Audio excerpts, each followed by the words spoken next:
Salut, je m'appelle Vanessa Pilon et je vous souhaite la bienvenue à l'École de la vie.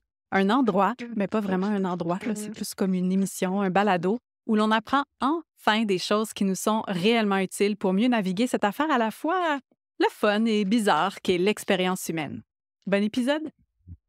Ouais, le bon épisode, je suis pas sûre.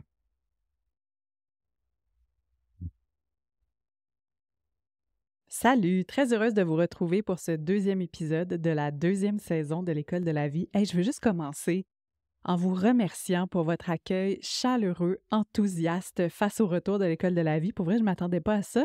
Je pense qu'une partie de moi était un petit peu convaincue que vous alliez être fâchés, là, que vous alliez m'en vouloir puis que vous alliez me bouder. Mais non, ça a été vraiment, vraiment le fun de vous retrouver, de recevoir vos témoignages dans mes messages sur Instagram, de lire vos commentaires sur les plateformes d'écoute. Ça m'a fait réellement chaud au cœur et je le dis sincèrement. Pour ce deuxième épisode, j'avais envie d'aller dans un sujet lié à la santé. Parce que, vous avez entendu dans le premier épisode, ce que j'ai vécu cet été, ça m'a fait vivre une grande montagne russe d'hormones. Et on dirait que pour la première fois, et là, je suis un peu gênée de le dire, là, mais pour la première fois de ma vie, j'ai compris, j'ai ressenti l'impact, l'importance, l'influence des hormones sur la vie de façon générale, sur comment on se sent. Puis je ne sais pas comment vous vivez ça, là, personne qui vivait avec un corps féminin, mais moi, j'ai longtemps eu l'impression que être une femme, c'était un petit peu avoir tiré le mauvais billet là, à la loterie. C'était vraiment une conception, je pense, qui m'a été transmise culturellement. Puis évidemment que d'être femme, ça venait avec un lot de symptômes, là, puis que c'était comme un grand sac, un grand chapeau dans lequel on en pigeait une coupe, puis que nous, c'était ces symptômes-là avec lesquels on était obligé de vivre, qu'on devait subir, là, par exemple, douleurs menstruelles, saignements abondants, juste syndrome prémenstruel, anxiété, acné, name it, migraine, bref, qu'il fallait les subir. Mais là, mon invitée d'aujourd'hui, et une des choses qu'elle dit, c'est qu'il est temps d'arrêter de normaliser ces déséquilibres hormonaux-là, puis les souffrances associées au corps féminin. Puis pour ça, il faut collaborer avec notre physiologie au lieu de lutter contre elle. Tu sais, comprendre notre physiologie, collaborer avec elle au lieu de lutter contre elle.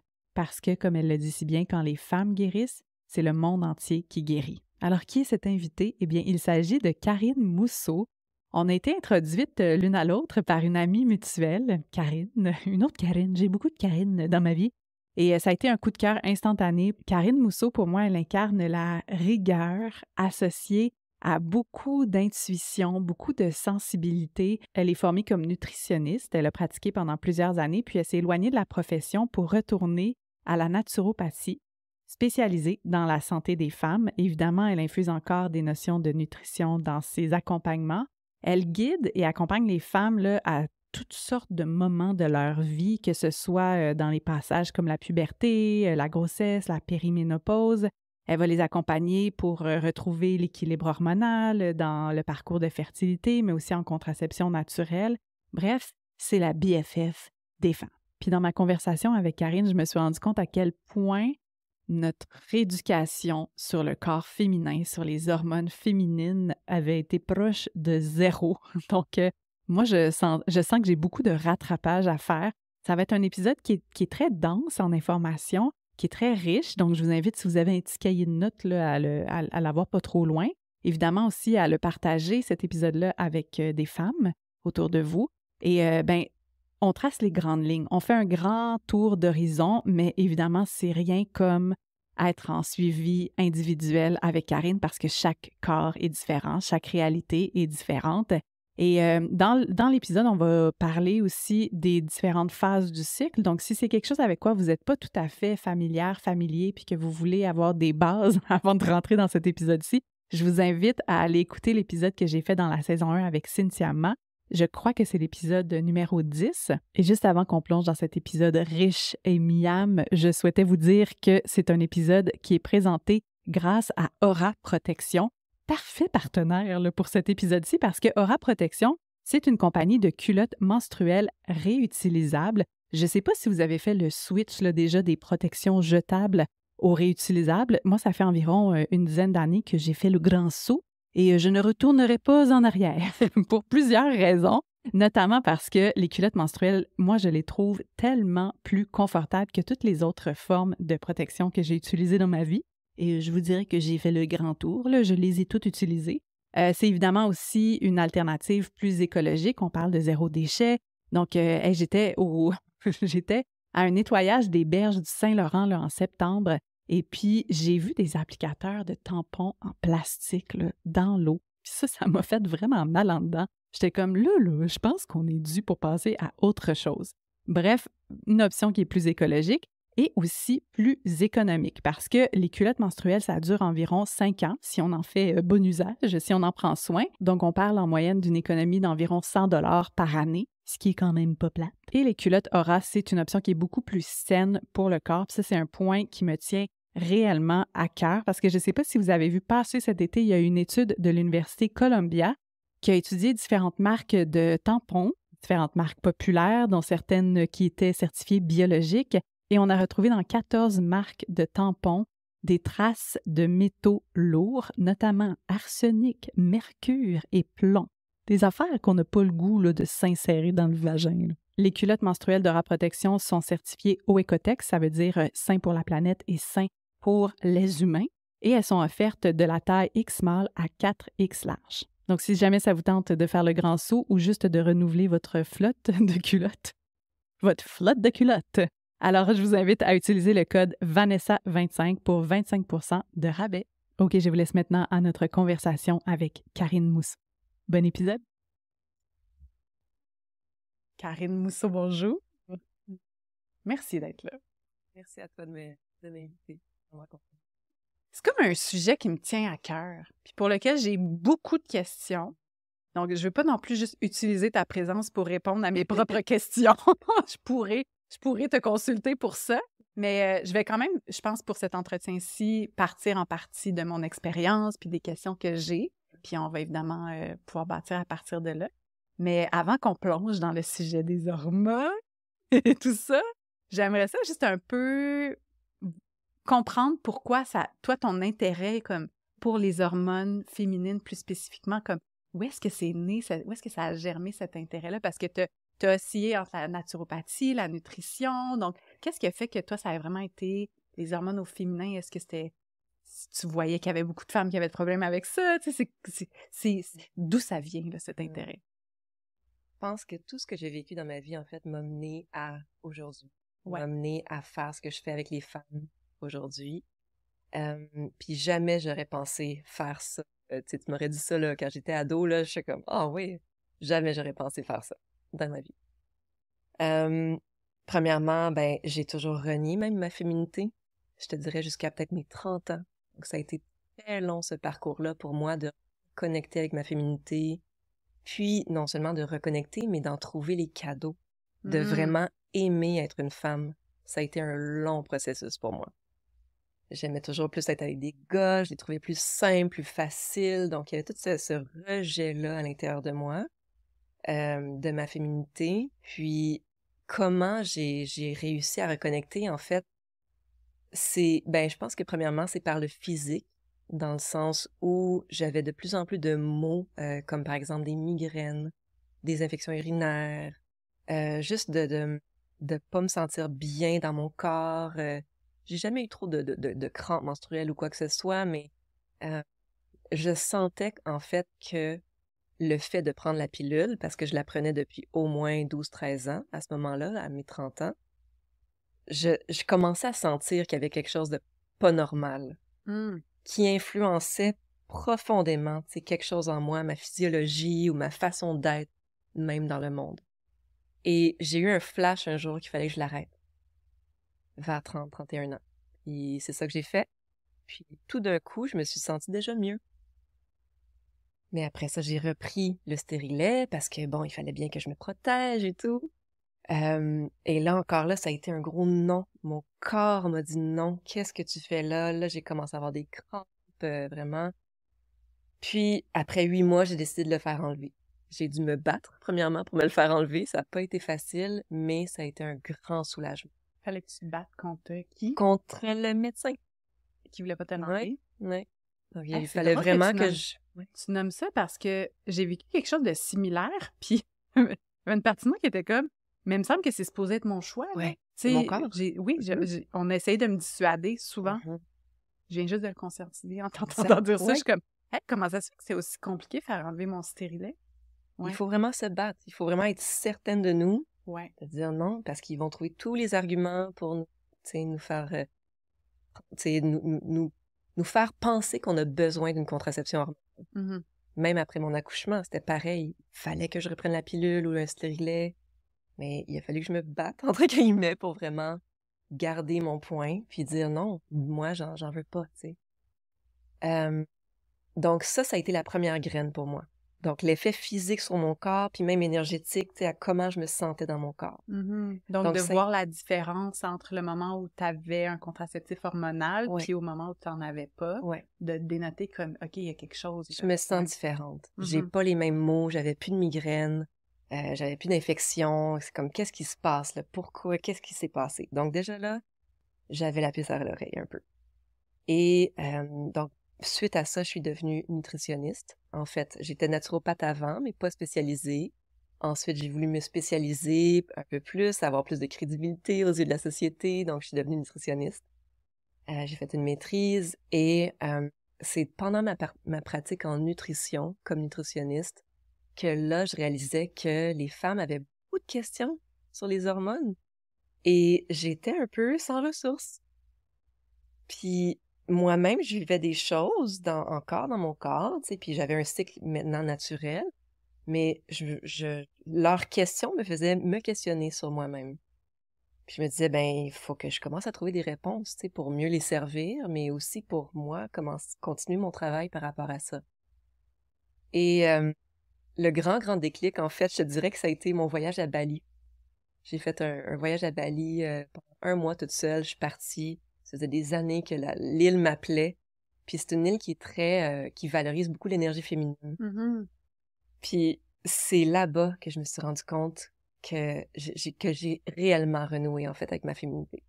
C'est vraiment là que j'ai fait comme, OK, là, je comprends. Là, je vois les dons qu'on porte. Et je vois à quel point il faut en prendre soin. Et je vois tous les cadeaux que ça apporte. Donc, quand je suis revenue, je me suis dit, OK, je vais encore plus plonger là-dedans. Puis quand j'ai eu ma fille, pendant ma grossesse, en fait, c'est là que j'ai fait vraiment le choix de quitter mon ordre des nutritionnistes, redevenir naturopathe et d'entièrement me consacrer aux femmes. Hmm. Pourquoi il y a eu la nécessité de quitter l'ordre? Est-ce que tu aurais pu le Mhm. faire au sein de l'ordre ou comme qu'est-ce que ça te limitait de Ouais. faire partie d'un ordre? On n'est Ouais. pas obligé d'y aller si t'es inconfortable, mais Non, mais oui, juste je peux nommer dire parce un que mot, ouais. oui, par rapport à ça. Je me sentais vraiment limitée, comme tu dis. J'aurais pas pu parler de tout ce dont je parle aujourd'hui avec les femmes. Il aurait fallu m'en tenir à des choses, tu sais, très pas protocolaires, mais tu sais, le guide alimentaire canadien, par exemple, tu sais, des choses qui sont valorisées par l'ordre, en fait, OK. et on est très surveillé. Et tout ce que je savais en dedans de moi par rapport à la naturopathie, par rapport au savoir empirique, par rapport à toutes les pratiques ancestrales, toute la gestion du système nerveux, du mode de vie, tout ça, ça fait pas partie du cursus des Mhm. nutritionnistes, donc j'aurais pas pu aller de façon aussi large. Puis les hormones, il n'y a rien de plus large. Je veux dire, c'est holistique. Ça touche à tout et tout influence nos hormones. Donc, autant tous nos corps, notre corps physique, émotionnel, spirituel, émotionnel, tout ça a une influence sur nos hormones. Fait que pour moi, c'était même pas un choix, c'était une nécessité de devoir trouver une association, en fait, qui me permettait de parler de tout ça. Ouais, d'intégrer tout ça. Puis là, comment Ouais. tu décrirais ton approche en ce moment? Ou est-ce que c'est une approche qui est multiple? Tu sais, comme n'importe quelle Ouais. lentille, tu... Ouais, ben on touche à tout, hein. C'est sûr que, tu sais, à la base, pour moi, la nutrition, ça sera toujours la base de la pyramide, dans un Ouais. sens, avec la gestion du système nerveux, avec, tu sais, toute la gestion, c'est ça, on va pouvoir en parler là un peu plus, mais il y a comme des piliers dans les bases de la santé hormonale. Puis mon approche, elle est multiple, là, multidisciplinaire ou holistique, on peut dire, parce que il faut que je regarde, que je fasse un 360 dans la vie de la femme quand je la rencontre, parce que tout va influencer justement comment ces hormones se parlent en dedans d'elle. Vraiment. Puis c'est ça, on devient très limité quand on essaie de regarder juste à travers une lentille ou une facette de la vie. Mais là, c'est comme, comment est-ce possible d'avoir des gens qui puissent regarder puis adresser toutes les parties de la vie? Mais c'est là que des gens comme toi sont vraiment, vraiment d'une aide précieuse. C'est un art. Ouais, c'est ça. Je me sens très artiste, en fait, intuitive quand je fais ça. Donc, j'adore mon travail, c'est sûr, parce que j'allie la science avec l'art, avec l'intuition. Puis je peux vraiment me positionner en tant que femme et utiliser justement mon intuition de femme et mes dons pour pouvoir aider les autres avec mes connaissances. Tu sais, oui, mes bacs, mes dizaines d'années d'études, tu sais, oui, je l'utilise, mais la grosse partie, je pense, c'est être de femme à femme et de comprendre dans mes cellules ce que l'autre veut. Ouais. Puis tu parlais de la nutrition, puis le guide alimentaire canadien, puis la science que tu intègres vraiment dans ta pratique. Là, c'est quand même de là d'où tu viens. Tu sais, je sens chez toi une très grande préoccupation aussi à de la rigueur, puis d'appuyer ce que tu fais. Puis mais à chaque fois que je pense à la santé hormonale, puis aux femmes, puis à la science, puis à la contraception, puis même les protections menstruelles, je suis comme, est-ce que de ce que tu as constaté là, de tes nombreuses années d'études, d'expériences, la santé des femmes, c'est-tu comme le parent pauvre de la science? Comme tu sais, il y a tellement de choses, on dirait que je suis comme, comment ça se fait qu'on est encore en train de dealer avec ça, puis qu'il n'y a pas eu d'études, ou que les études ont été faites sur des corps masculins, puis qu'on n'a pas pensé à peut-être l'essayer sur un corps de femme pour voir si ça s'appliquait aussi? C'est comme, excusez, là, je suis fâchée quand je parle de ça, mais je suis comme, il me semble... C'est très fâchant. Ouais. C'est très fâchant. On a été exclus des études. En fait, c'était même pas obligatoire d'inclure les femmes jusqu'en 1993. Ça, j'étais née, là. Oui, moi aussi. Oui. Très née. Alors, c'est extrêmement récent. Puis, on nous a exclus des études parce qu'on était trop compliqués, justement, avec nos hormones. Ouais. Puis, ça aurait pris plus de budget. Puis, tu sais, c'est difficile. On comprend pas les hormones, mais c'est ça. Donc, on prenait les femmes soit qui étaient sur la pilule, justement, qui n'avaient pas de cycle, ou des femmes en post-ménopause, qui n'avaient plus de cycle non plus. Parce que sinon, ça variait trop dans un même mois, puis vous n'arrivez pas à mettre des conclusions, etc. Mais depuis à peu près 30 ans, on doit inclure une certaine portion de femmes dans les études. Donc, ça avance tranquillement, mais comme tu dis, c'est encore vraiment moins avancé que tout le domaine, en fait, que tout ce qu'on sait sur les hommes, le corps masculin. Et on n'est pas des petits hommes, hein, on le répète beaucoup, ça. We are not small men. T'sais, on n'est pas des petits hommes, on fonctionne pas pareil. Notre physiologie est complètement différente. Donc, on peut pas extrapoler ce qu'on apprend des études sur les hommes aux femmes. Et c'est ce qu'on fait depuis des années. Donc, les femmes se mettaient à jeûner comme des hommes, à faire du sport comme des hommes, à manger comme des hommes. Mais on s'est vraiment nus. Et là, on est dans une ère où on commence à comprendre qu'on est différente et on commence à se valoriser aussi par rapport à ça et à vouloir se connaître et se comprendre un peu plus pour vivre plus en alignement avec notre cycle. Oui, plutôt qu'en résistance, parce que quand on prend des moyens qui sont applicables aux hommes, puis aux réalités d'un corps masculin, puis on essaie de l'appliquer aux nôtres, il y a quelque chose dans la résistance à qui on est, profondément, puis c'est pas productif. C'est comme... on se crée juste plus de problèmes, là, tu sais, ça m'est arrivé il y a quelques semaines, je sais pas, il y avait un biohacking, là, un gars de biohacking, en tout cas. Oui. Puis là, j'écoutais parler, puis j'étais comme, c'est très intéressant, mais là, je suis comme, et comment ça s'applique aux femmes? Puis là, je le regardais me regarder comme, aucune idée, madame, on le sait pas, puis j'ai comme, OK, c'est intéressant quand même c'est ça, dans notre culture populaire aussi, il y a certaines choses qui sont très à la mode, puis tout. Puis moi, je me dis souvent maintenant comme, OK, mais comment ça, c'est applicable à moi, tu sais? Puis cette représentativité-là dans l'espace de la santé globale, là, je pense que c'est intégratif. C'est important qu'il y ait des gens comme toi qui prennent leur place, puis qui nomment les choses, puis qui Donc, merci. Mais ça fait plaisir. Merci. Écoute, c'est autant, je suis autant dans le processus que tout le monde. Ouais. Je vogue la vague aussi. J'apprends aussi. Puis, je pense que le plus grand point de départ, en fait, pour chaque femme, c'est vraiment de reconnaître qu'elle est différente et de s'assumer comme telle. Tu sais, puis de voir, regarde, c'est pas que je suis compliquée ou de mettre ça justement tu sais, de façon péjorative. Non, regarde, ma physiologie est différente. Puis, je vais essayer d'apprendre à me connaître pour justement mieux travailler avec mon corps puis voir c'est quoi ses besoins. Fait que c'est un grand lâcher-prise, je pense qu'on a à faire en tant que femme. Ouais. Et c'est, tu sais, si nous, on commence par faire ça, après ça, on va pouvoir être plus détendu par rapport à ça, dans l'acceptation, plutôt que dans la résistance, comme tu dis. Et on va changer les paradigmes.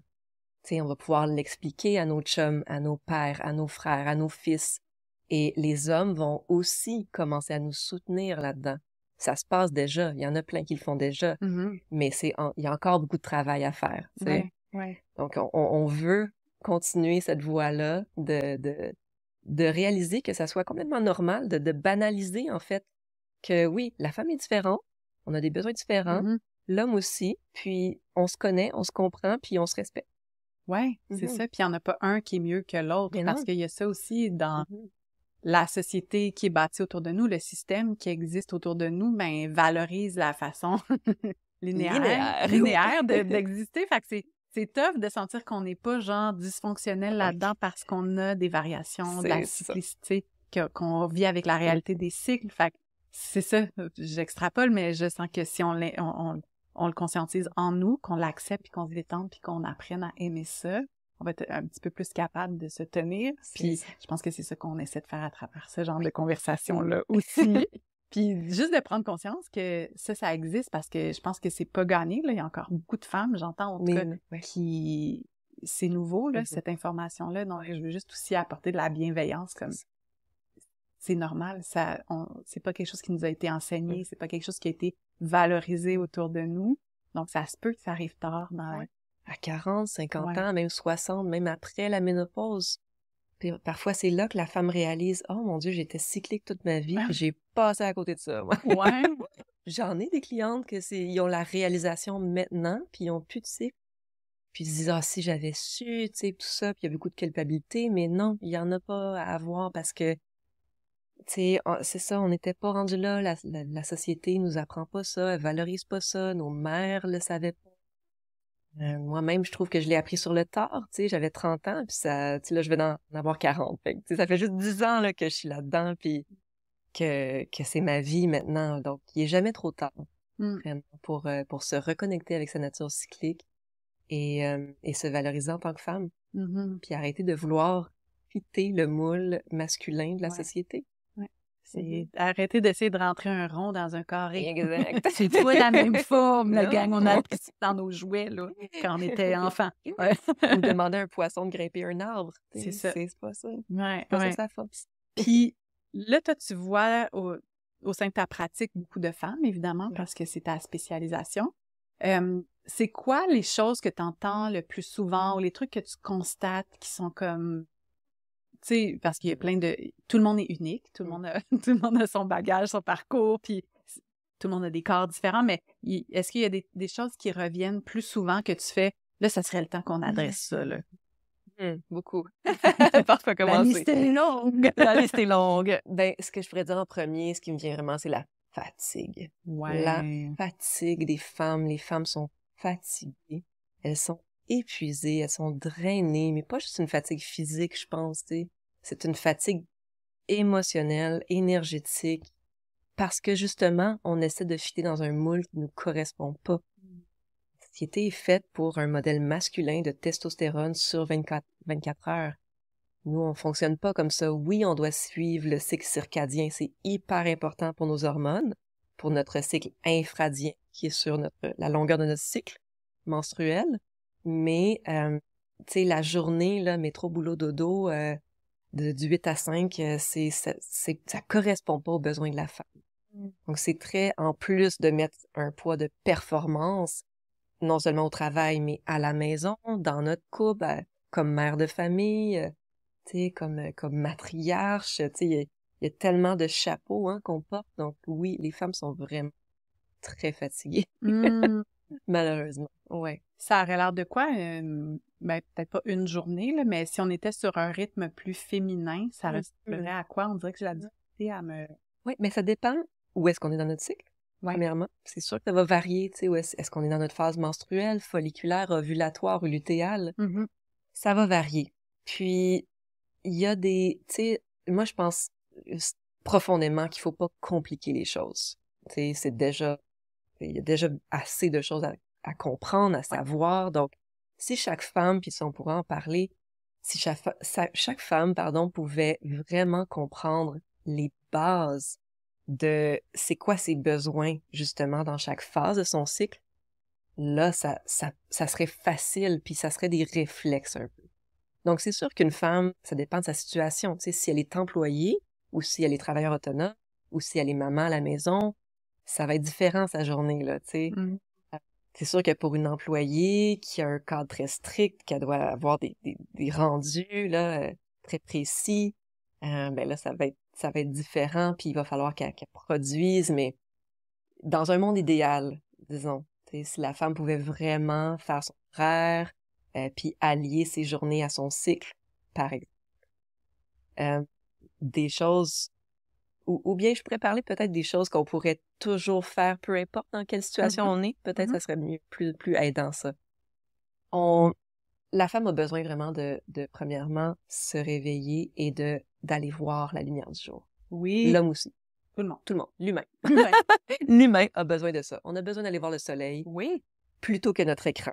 Donc, les écrans de téléphone, on met ça de côté, on laisse ça à l'extérieur de la chambre. Vraiment là, il faut pas se réveiller avec cette lumière bleue-là dans les yeux, parce que sinon, on donne le message à notre glande pinéale que il est midi, tout de suite, dès qu'on se réveille. Ouais. Mais non, c'est ça. Il doit y avoir une gradation dans l'intensité de la lumière bleue et les ondes infrarouges que le soleil nous donne aussi. C'est ça, c'est que le soleil, il n'y a pas les mêmes, en tout cas, c'est pas les mêmes ondes. Ouais. Voilà, je suis comme fréquence, non, c'est pas ça le mot. Pas les mêmes ondes selon le moment de la journée. Non. Donc là, on vient créer comme une espèce de fausse information de genre il est midi, là. C'est ça. Fait que c'est ça. Mais tu vois, parce que moi, je connaissais juste la lumière bleue, mais en fait, je connais les différentes ondes, mais je me disais juste comme, ah ben c'est bon, ça va juste me réveiller, tu sais, parce que je faisais ça, disons, quand je travaillais à Salut Bonjour à une autre époque, je me levais en plein milieu de la nuit. Puis là, ce que je faisais, je me mettais une lumière bleue dans la face pour me réveiller. Mais là, maintenant que tu dis ça en rétrospective, je suis comme, eh là là, mon corps, il devait être genre, putain, c'était la nuit. Là, c'est midi. Qu'est-ce qui se passe-t-il? Fait que c'est ça, le corps peut pas, notre corps, j'imagine, ne doit pas aimer ça, là, passer d'un contraste à l'autre. Non. Il aime sans doute les transitions. Parce que les hormones sont dictées par notre horloge interne. Mm-hmm. Donc oui, on a une horloge sur, disons, 28 jours sur le cycle. Ouais. Mais cette horloge-là, cette grande horloge-là, est dictée par l'horloge quotidienne de 24 heures, notre cycle circadien. Donc plus on va suivre ce cycle naturel-là de nuit, jour, nuit, tu sais, de lever du soleil, intensité maximale de lumière bleue à midi, 2 heures, après ça, redescendre, descendre du cortisol, remonter de la mélatonine le soir. Ça, le cerveau et les hormones adorent ça. Mm-hmm. Ça régule nos hormones. Donc, peu importe dans quelle phase on est, on peut tout faire ça. Donc, commencer par un petit 2 minutes. Si on n'a vraiment pas le temps, 5 respirations dehors, à la lumière du soleil. Puis en même temps, on s'expose un petit peu au froid. C'est un bon moment en ce moment à l'automne de commencer un petit peu à habituer notre corps au froid pour que quand vient l'hiver, on aura déjà bâti un petit gras brun qu'on appelle, un petit gras métabolique qui va venir nous aider à nous protéger du froid, justement.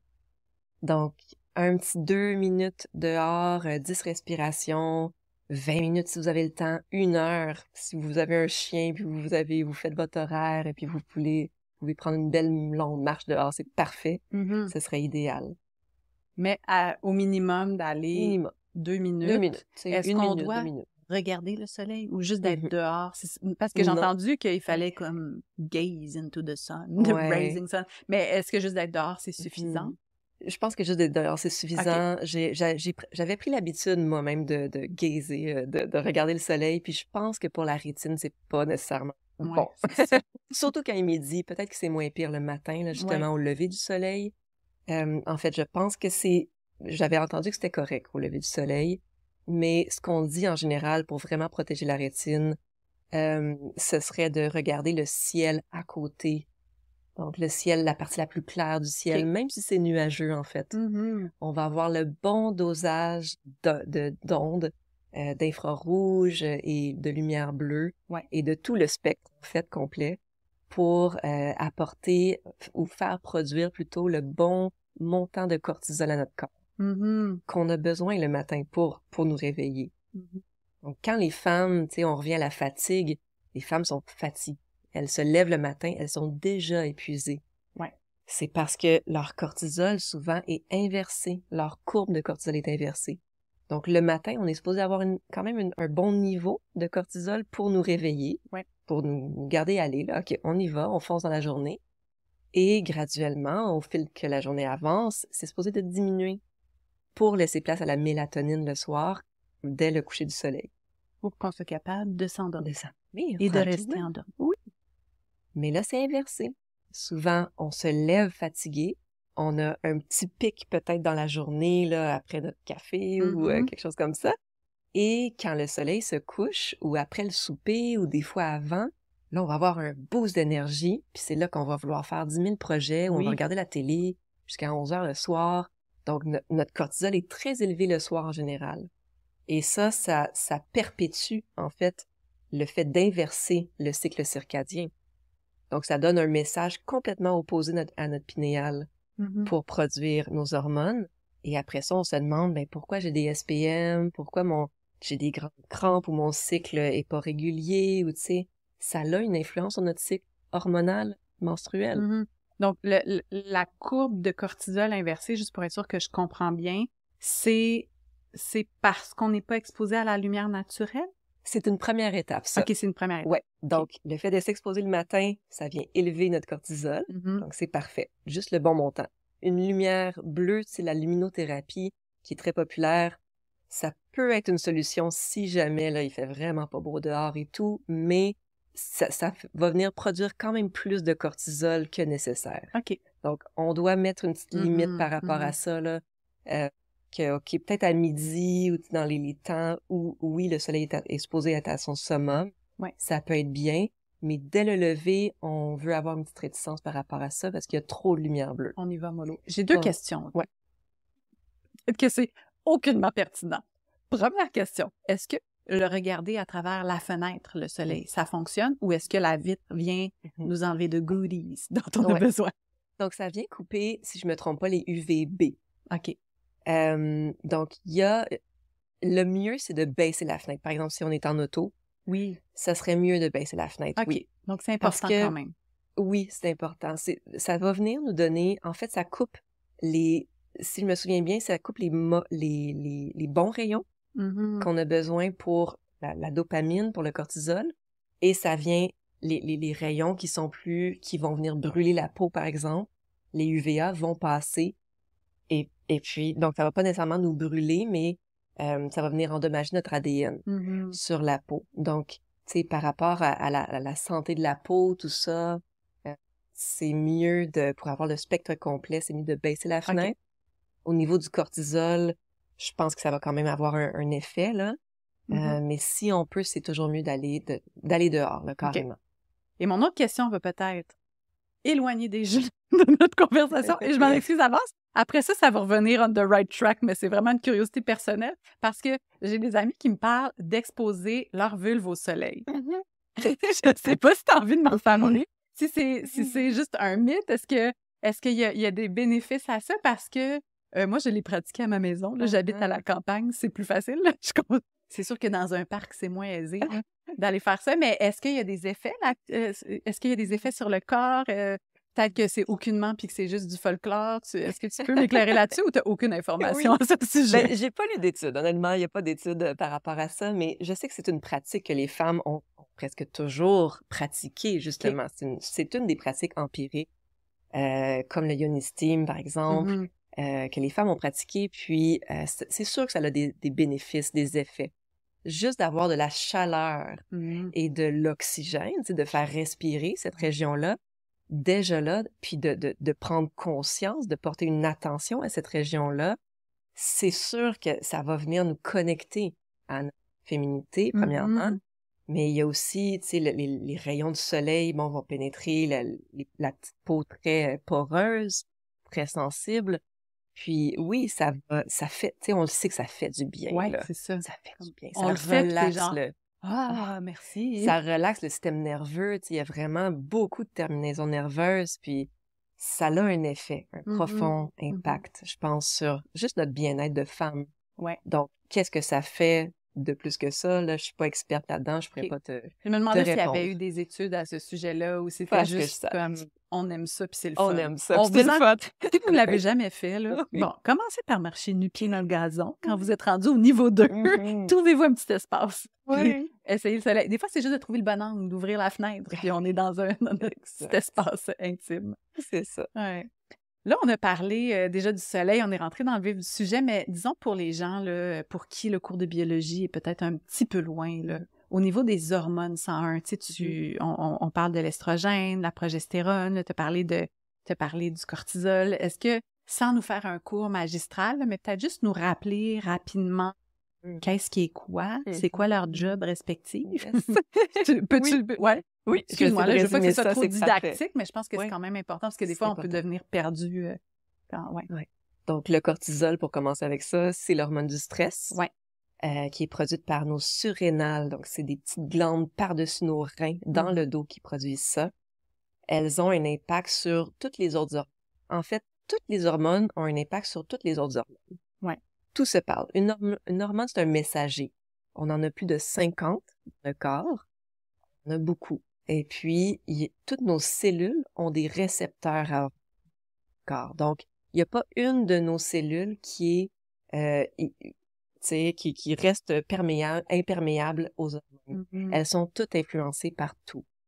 Donc, tu sais, pour en nommer quelques-unes, justement, comme tu as dit, bon, pour les hormones féminines, estrogène, progestérone, je vais en parler dans le cycle, comment ça se passe. Mais sinon, hommes et femmes, ben, en fait, hommes et femmes, on a estrogène, progestérone et testostérone. En passant, la plus grande hormone chez la femme, c'est la testostérone. C'est vrai? Ouais.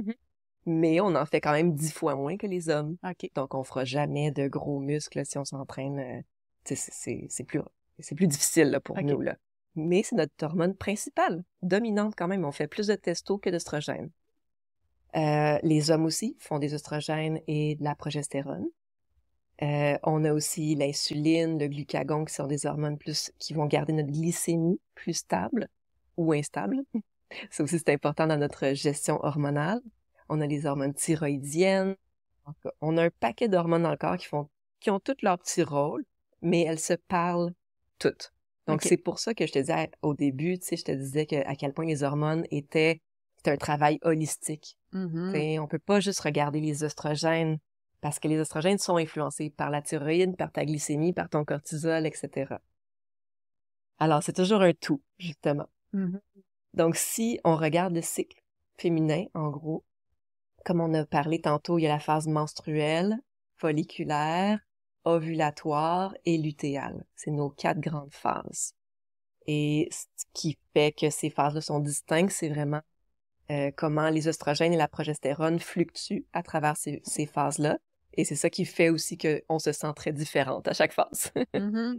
Donc, la première phase, la phase menstruelle, c'est là où nos hormones, oestrogènes et progestérone et testo, sont au plus bas. C'est comme un état un peu ménopausique, si on peut dire. On est comme à plat, là, tu sais. C'est pour ça qu'on se sent aussi souvent un peu à plat. C'est le temps du cocooning et tout. Donc, nos hormones sont pas là pour nous supporter, disons, quoi que ce soit. Mais en même temps, c'est là où notre cerveau fonctionne en parfaite cohérence. Cerveau gauche et droit sont très connectés. Donc, c'est pour ça qu'on peut avoir une grande intuition une grande connexion, tu sais, à notre intuition, en fait.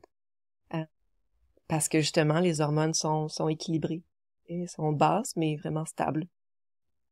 Ensuite, la phase folliculaire, les oestrogènes commencent à remonter suite aux règles, aux menstruations. Les oestrogènes commencent à remonter graduellement.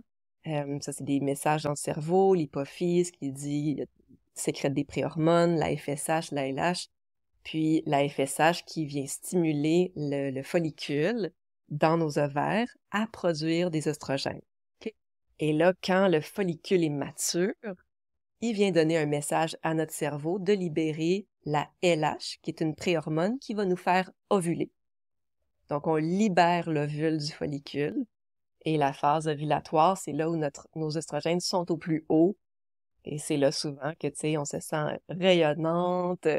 Nos oestrogènes, c'est vraiment un peu comme la testo des hommes, en fait. C'est ça qui nous donne de la libido, la motivation, la drive, la dopamine, la sérotonine. Donc, souvent, mais pas toujours, là, mais en général, la femme va se sentir bien, cette phase-là. La progestérone n'a pas été encore produite. Donc, c'est juste une question, là, jusqu'à maintenant, là, de montée d'œstrogène. Okay. La progestérone, elle est produite suite à l'ovulation. Donc, quand l'ovule est libéré, le follicule qui reste se transforme en corps jaune, qui est fascinant. C'est un organe tel.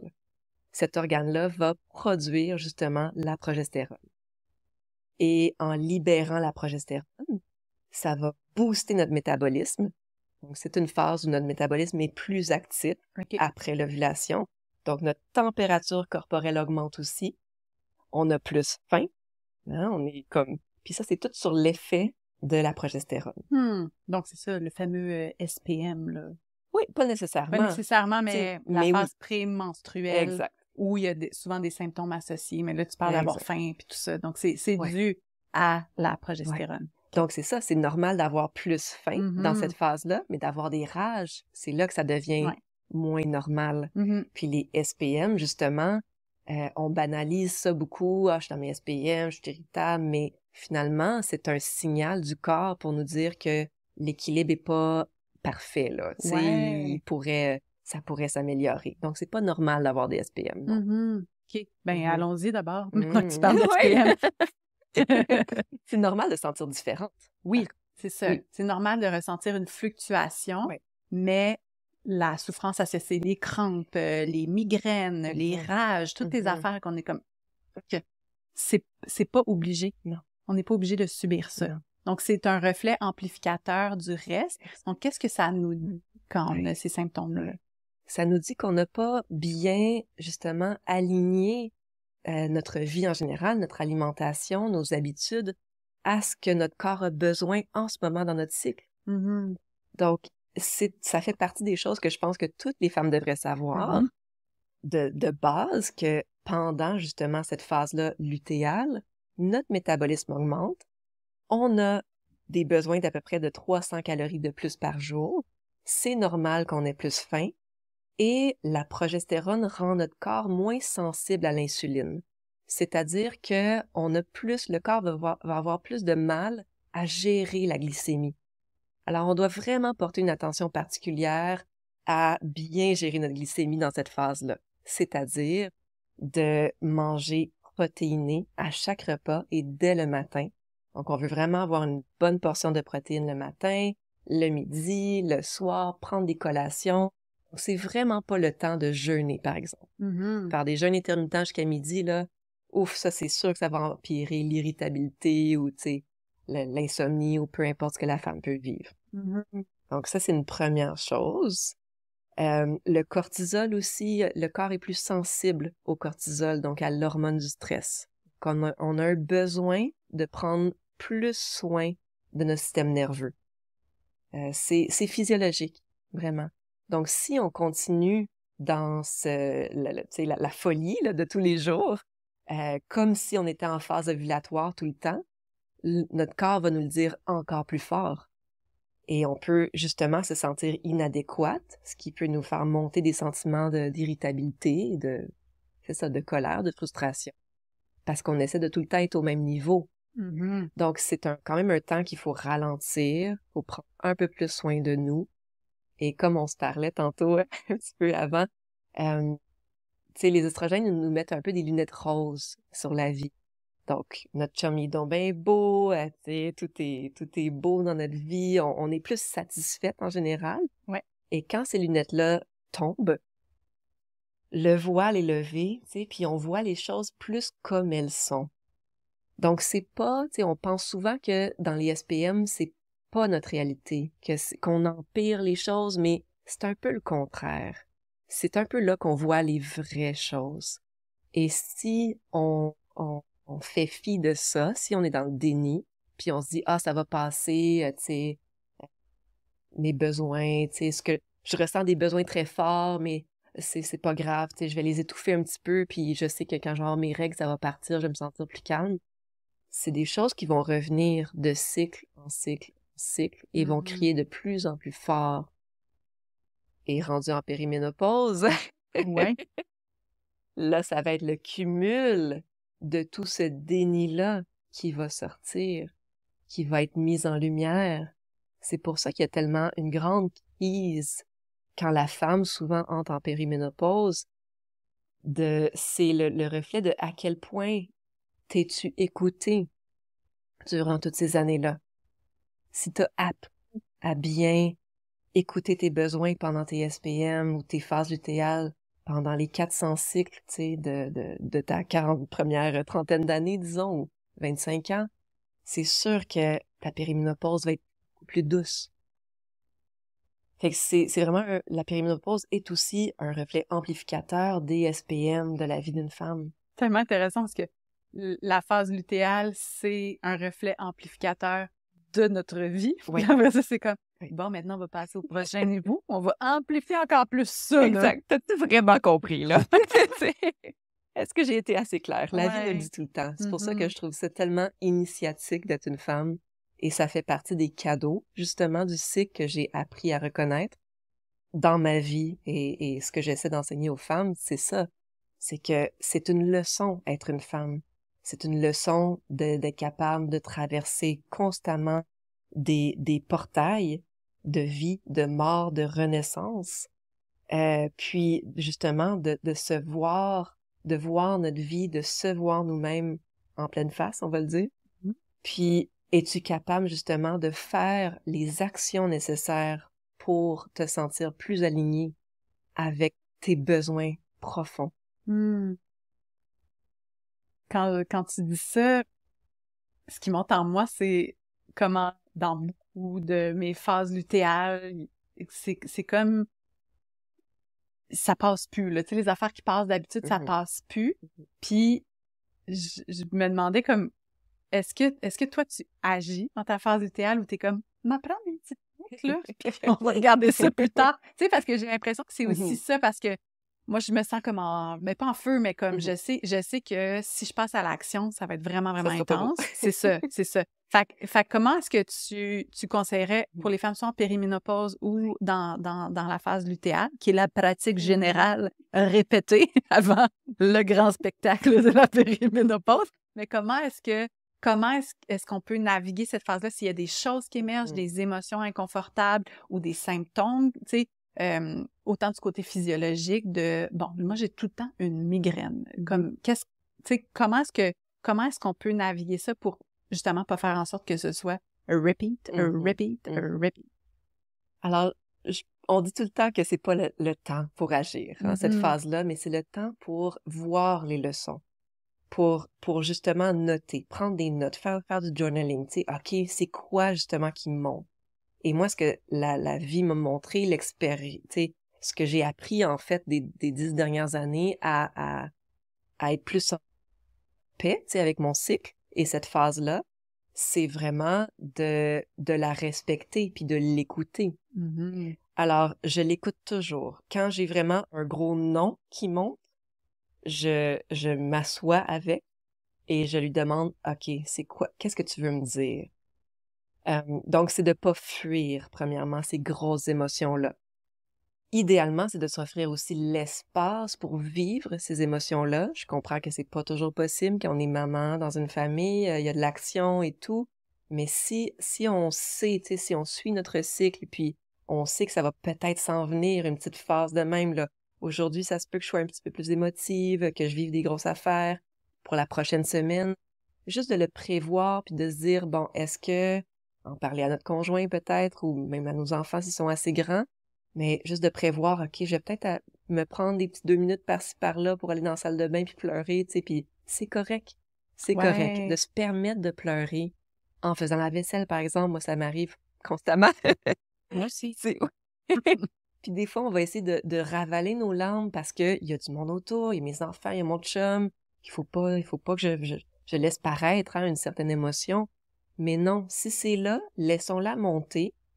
Puis ça va être beaucoup plus doux après, justement. Elle va traverser. Si vraiment on sent que ça nous envahit, ben peut-être qu'on peut demander d'aller tu sais, un petit 5-10 minutes dans notre chambre, puis la laisser justement circuler cette émotion-là. Mais il faut absolument se permettre de vivre ces émotions-là qui sont là. Ça veut nous dire quelque chose. C'est des messages. Ouais. C'est ça, c'est pas...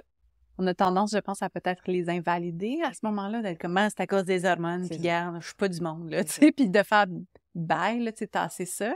Mais comme tu dis, c'est ça, ce sont des messages. Fait que est-ce qu'on est capable d'avoir de l'espace pour tenir cet inconfort-là, puis d'aller les voir, ces choses-là, qu'on n'a peut-être pas le goût normalement de regarder, mais c'est moi, puissant. ce que j'apprends, surtout cette année, en fait, c'est vraiment de tenir, comme tu viens de dire, me tenir l'espace.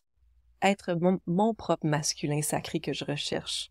Tu sais, c'est moi qui va me tenir l'espace pour que mon féminin puisse vivre les émotions qu'il a besoin. Faut pas attendre après les autres qui nous donnent la permission. T'sais, en tant que femme, notre rôle, c'est vraiment de se permettre de vivre ce qu'on a à vivre. Fait que c'est ça. Donc, on veut les vivre, on veut en prendre note. OK, qu'est-ce que ça veut nous dire? Parce que des fois, ça vient de petits détails de la vie, de petites frustrations. Là, ça nous soulève des grosses émotions. Mais il faut aller creuser un petit peu plus loin. OK, mais ça vient d'où? Pourquoi ça me soulève autant? Ça vient-tu de mon passé ou c'est-tu ma job que j'aime pas? Ou tu sais, faut vraiment aller voir, là. OK, c'est quoi? Et de cycle en cycle, on va voir si quelque chose se répète. Si ça se répète de cycle en cycle pendant plusieurs mois, peut-être des années, c'est des messages, c'est assez clair là, pour nous dire, mais regarde, ça serait peut-être le temps de faire un petit changement dans ce domaine de ta vie, tu sais, de mieux t'affirmer, de mieux prononcer tes besoins, tu sais. Fait que c'est un grand enseignant. Cette phase-là est une grande enseignante. Puis est-ce que ça va informer ou en tout cas influencer comment on va vivre après ça nos menstruations, notre façon qu'on va saigner, puis comment on va passer... Moi, j'en suis convaincue. Ouais. C'est certain. Oui. Parce que, encore une fois, les hormones, c'est quelque chose de très holistique. Ouais. Ça parle à tout. Puis, plus on ravale ce qu'on vit, plus ça crée des blocages dans notre corps, des blocages énergétiques, mais physiques, psychologiques aussi. Fait que plus on apprend à se libérer de ça, à se permettre de vivre ce qu'on a à vivre en tant que femme, plus c'est certain que ça fait circuler les choses. Donc oui, je pense que ça fait... tu sais, il y a un gros côté psychosomatique, tu sais.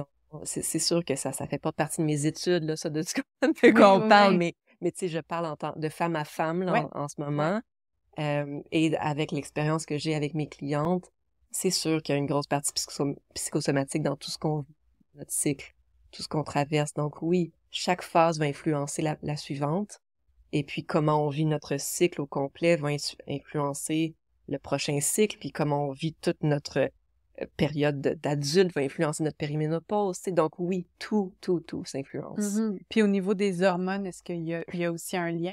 Tu sais, mettons qu'on veut retomber à quelque chose de très physiologique. Là. Tu sais, si on a, par exemple, dans la phase lutéale, on est comme parfait, je mange des œufs le matin, puis comme j'y vais avec mes besoins de protéines, tu sais, je fais les choses pour soutenir mon corps dans ce moment-là. Est-ce que après ça, au niveau des hormones, c'est quoi les hormones dans la phase des menstruations? C'est que tout est équilibré, tout tombe à plat. Est-ce que il va avoir une influence là ou pas vraiment? Parce que de toute façon, on retombe à quelque chose d'un peu plus neutre. Ouais, ben ça dépend en fait de ce qu'on vit comme symptômes. Par exemple, les migraines en fin de cycle ou au début dans les règles sont souvent dues à une sensibilité, une hypersensibilité du cerveau aux variations hormonales. OK. Donc, c'est la chute hormonale avant les règles ou pendant qui cause le cerveau à créer des prostaglandines, par exemple, des hormones inflammatoires, des molécules inflammatoires, donc qui va causer de la douleur. Ça crée un débalancement au niveau de la sérotonine aussi, qui a un rôle dans les pulsations des vaisseaux sanguins, dans la contraction des vaisseaux sanguins. Donc, ça dépend un peu de ce qu'on vit. Les crampes menstruelles, ça va être plus un surplus d'inflammation chronique qui peut être aussi influencé par, disons, un trop grand cortisol dans la phase lutéale. Donc, par exemple, si j'essaie de faire un lien, si on vit trop de stress, si on se permet pas de vivre nos émotions dans cette phase-là, ça peut augmenter, oui, notre cortisol, notre stress chronique, qui va avoir une influence sur notre inflammation et qui peut augmenter nos crampes menstruelles par la suite, par exemple. Le cortisol influence aussi la sensibilité hormonale du cerveau, donc ça peut empirer les migraines. Oui, il y a une corrélation, c'est sûr. Mais il y a des choses très spécifiques aussi à faire pour essayer de désensibiliser le plus possible le cerveau aux variations hormonales dans le cas d'une migraineuse, ou de diminuer en général l'inflammation, tu sais, pour les crampes. Fait que c'est pour ça qu'il faut aller voir tout ce que la femme vit en général. Donc ça, si on veut aller justement regarder tout ça, c'est d'aller faire une consultation privée, de regarder, de faire des tests pour avoir des diagnostics, comme comment est-ce que... Tu sais, quelqu'un, là, par exemple, moi, là, c'est plus mon cas, là, maintenant, mais je faisais toujours des migraines à chaque fin de cycle. J'étais comme, bon, parfait, intéressant, il se passe quelque chose, puis c'est récurrent. Donc là, mettons, ça peut être un autre symptôme, là, des crampes très intenses ou invalidantes, là, tellement c'est comme, ça serait quoi une première étape de faire, là, ces symptômes-là, je suis tannée, puis je veux pas juste les soulager, je veux aller à la racine de ça. Comme, qu'est-ce qui s'offre aux gens comme chemin? Ben, je commence toujours par des formulaires à remplir. À chaque fois que je rencontre une cliente pour la première fois, je lui fais remplir à peu près 4 formulaires qui sont très exhaustifs par rapport à ils sont où les déséquilibres hormonaux. Puis c'est pas seulement estrogène, progestérone, mais on regarde la thyroïde, les androgènes, la testostérone, le cortisol. Et là, je vais avoir une belle idée avant de commencer, avant de la voir. OK, il est où le débalancement? Je lui fais aussi remplir un journal alimentaire pour voir, OK, qu'est-ce qui empire justement ce débalancement-là dû à son alimentation. Donc, je commence toujours par ça. Tu sais, c'est la base. On peut voir beaucoup, beaucoup de choses dans les symptômes que la femme décrit. Ouais. Suite à ça, si on veut encore aller plus loin, s'il y a comme, tu sais, on creuse, puis on trouve pas trop, on peut aller dans des tests fonctionnels qu'on appelle. Donc, les 2 tests que je propose souvent aux femmes, c'est le test de cheveux. Donc, c'est un test de minéraux. On vient tester la réserve en minéraux dans le corps par une petite mèche de cheveux on vient se couper derrière la tête. Et ça s'appelle le HTMA. C'est un test assez accessible qui est à peu près 140 $ américains. Fait que, tu sais, on commence souvent par ça. Puis, les minéraux, en fait, ont tellement un grand rôle dans notre gestion hormonale aussi et notre santé de la thyroïde, comme on a dit qu'il y a un effet sur les hormones, et sur la santé nerveuse du système nerveux, qui a aussi un énorme rôle sur la santé hormonale. Donc, on a déjà une base. Donc, est-ce que ton corps a les blocs légaux nécessaires là, pour avoir un bel équilibre au niveau de la thyroïde puis du cortisol, pour avoir un équilibre hormonal? Fait que ça, c'est déjà des premiers indices aussi. Après ça, on va rétablir les minéraux de base. Et le deuxième test que je propose, c'est le Dutch test, qui est un test urinaire. Donc, c'est un test, on fait pipi sur 4 languettes à 4 différents moments de la journée. Et on va venir tester justement notre cortisol, il est où dans la journée? Est-ce qu'on a une belle courbe de cortisol inversée ou pas? Puis, est-ce qu'ils sont nos estrogènes, notre progestérone, notre testo, notre mélatonine, notre inflammation? Ça teste beaucoup, beaucoup de choses, le Dutch test. Il est un petit peu plus dispendieux, mais il est aussi très, très, très intéressant. On peut avoir beaucoup de pépites avec ça. De ce que j'entends, c'est que, tu sais, on aimerait ça, là, aller sur TikTok ou Instagram, puis que quelqu'un nous donne la recette parfaite pour tout régler. Comme, j'entends que c'est quand même un processus exhaustif. Il faut observer plusieurs facettes de notre vie, faire des tests pour voir on en est où, c'est quoi notre situation dans notre corps. Donc, les petites recettes, là, ça marche pas, c'est ça. On voit tellement de choses passer. Puis oui, tu sais, chaque petite affaire peut nous apporter une petite pièce du puzzle, oui. Comme par exemple, si je faisais un TikTok sur allez dehors, première chose en vous levant, au lieu de regarder votre téléphone, ben, c'est sûr que ça va vous aider. Ça va aider la femme à avoir une meilleure santé hormonale. Mais quand on est rendu à avoir, tu sais, c'est ça, des troubles un peu plus précis, des crampes qui perdurent, des SPM, des migraines, tu sais, là, il faut un peu, tu sais, il faut creuser un peu plus, là. Puis, tu sais, moi, je dis toujours aux femmes, mon rôle, c'est d'accélérer votre processus. Au lieu de passer 5 ans, 10 ans à chercher les petites pièces du puzzle par-ci, par-là, ben moi, en 1 heure, là, je peux vous dire, regarde, il y a ça qui marche pas, tu sais, ça va t'aider de faire ci, de faire ça. Donc, essaye donc ça, puis souvent, on a des résultats hyper rapides. Parce que c'est ça, je me projette à l'extérieur et puis j'ai une vision un peu en vol d'oiseau de ce qui se passe dans sa vie. Donc, je suis capable de voir exactement qu'est-ce qui l'aiderait tout de suite. Puis tu as des connaissances aussi qui permettent... Donc, si on veut, disons, faire juste un petit tour d'horizon parce que là, tu as parlé des rythmes circadiens, donc de bien dormir, s'exposer à la lumière. Tu as parlé aussi du taux de cortisol qui est directement lié. Mais là, disons qu'on parle de la glycémie, parce que tu en as parlé aussi avec la phase lutéale. Comment gérer notre glycémie pour aider notre santé hormonale? Est-ce que c'est d'arrêter de manger du sucre? Qu'est-ce qu'on fait? Puis que c'est bon, là, c'est bon, les choses sucrées. Oui, on a c'est ça l'affaire! Aussi, j'aime ça. Comment on gère ça? Là? Donc, je propose jamais d'enlever quelque chose. Premièrement, je propose toujours de rajouter. OK. Donc, qu'est-ce qu'on peut rajouter justement pour équilibrer ta glycémie? Ça va être toujours la règle d'or d'un repas bien équilibré. En fait, ça va être, est-ce que tu as assez de protéines? Est-ce que tu peux rajouter des bons gras? Et puis, est-ce que tu as assez de fibres qui viennent souvent de légumes ou de fruits, tu sais? Fait que les protéines, ça, c'est quelque chose de récurrent dans ma pratique. Je vois les femmes, on mange pas assez de protéines. Et on a même plus besoin de protéines que les hommes, quasiment. C'est vraiment nécessaire. Donc, je travaille très fort par rapport à ça, à augmenter le nombre de protéines chez les femmes. Je leur fais jamais compter les grammes ou les calories ou quoi que ce soit. Je pense que notre premier devoir en tant que femme, c'est en fait de se dissocier de ce contrôle-là et de retrouver une belle relation à la nourriture. Mais il faut être consciente en même temps de c'est quoi qui nous aide à long terme et c'est quoi qui nous aide pas. Donc oui, déjeuner protéiné, surtout dans la phase lutéale, mais n'importe où dans le cycle, c'est sûr que ça va nous aider. Puis quand on dit protéines, c'est sûr que les protéines animales, là, culturellement, c'est moins, disons, hot là, dans notre société, mais on pourrait manger carrément un dîner au déjeuner. On pourrait manger salé, un peu comme au Japon, en Afrique.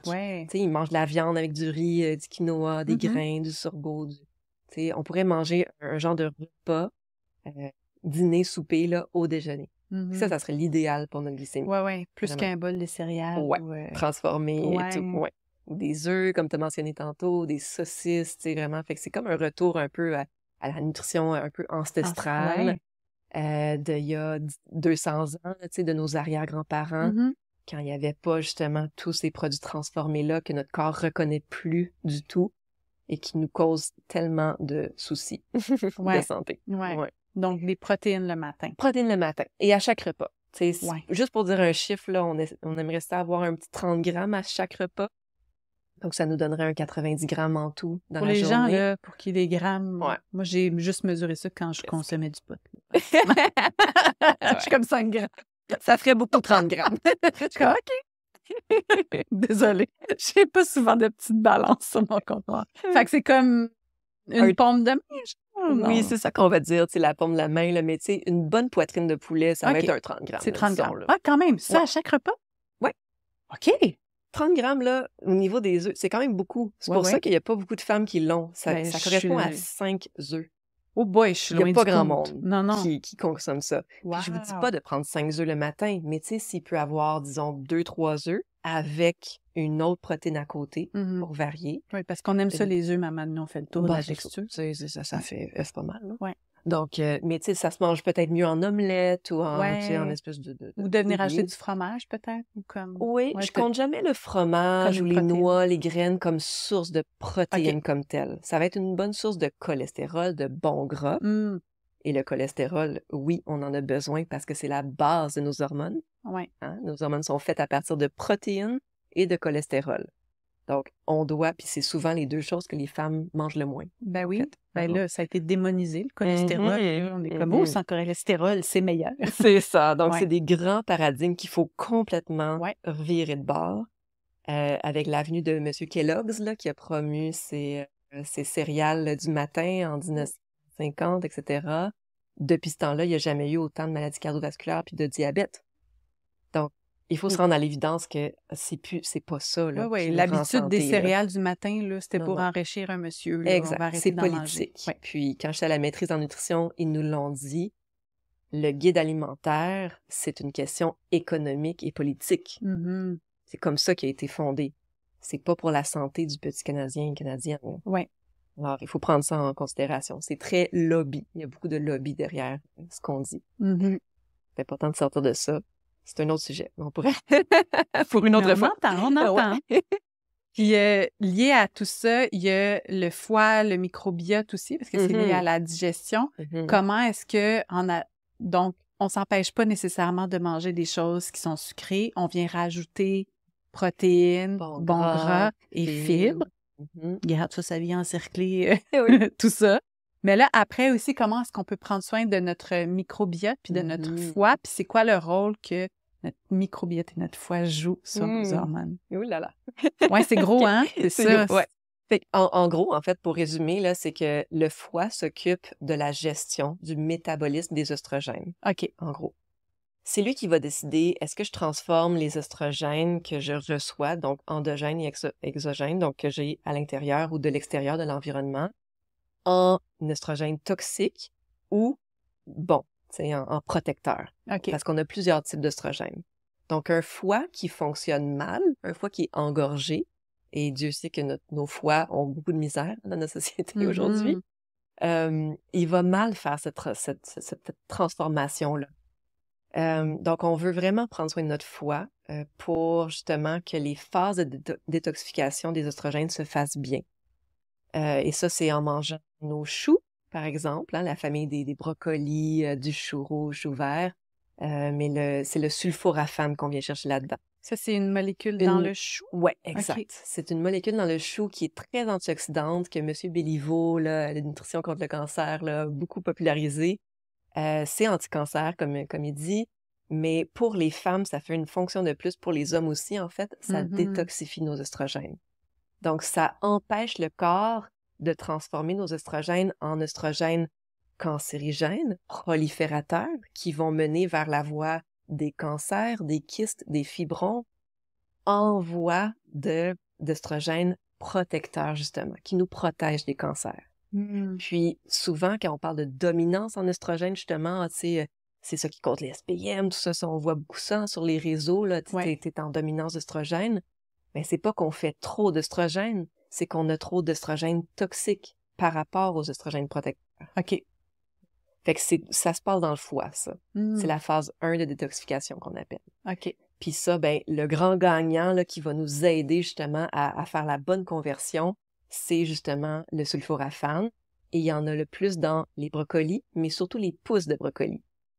Donc, les pousses de brocolis, ça pue, mais c'est bon pour nous.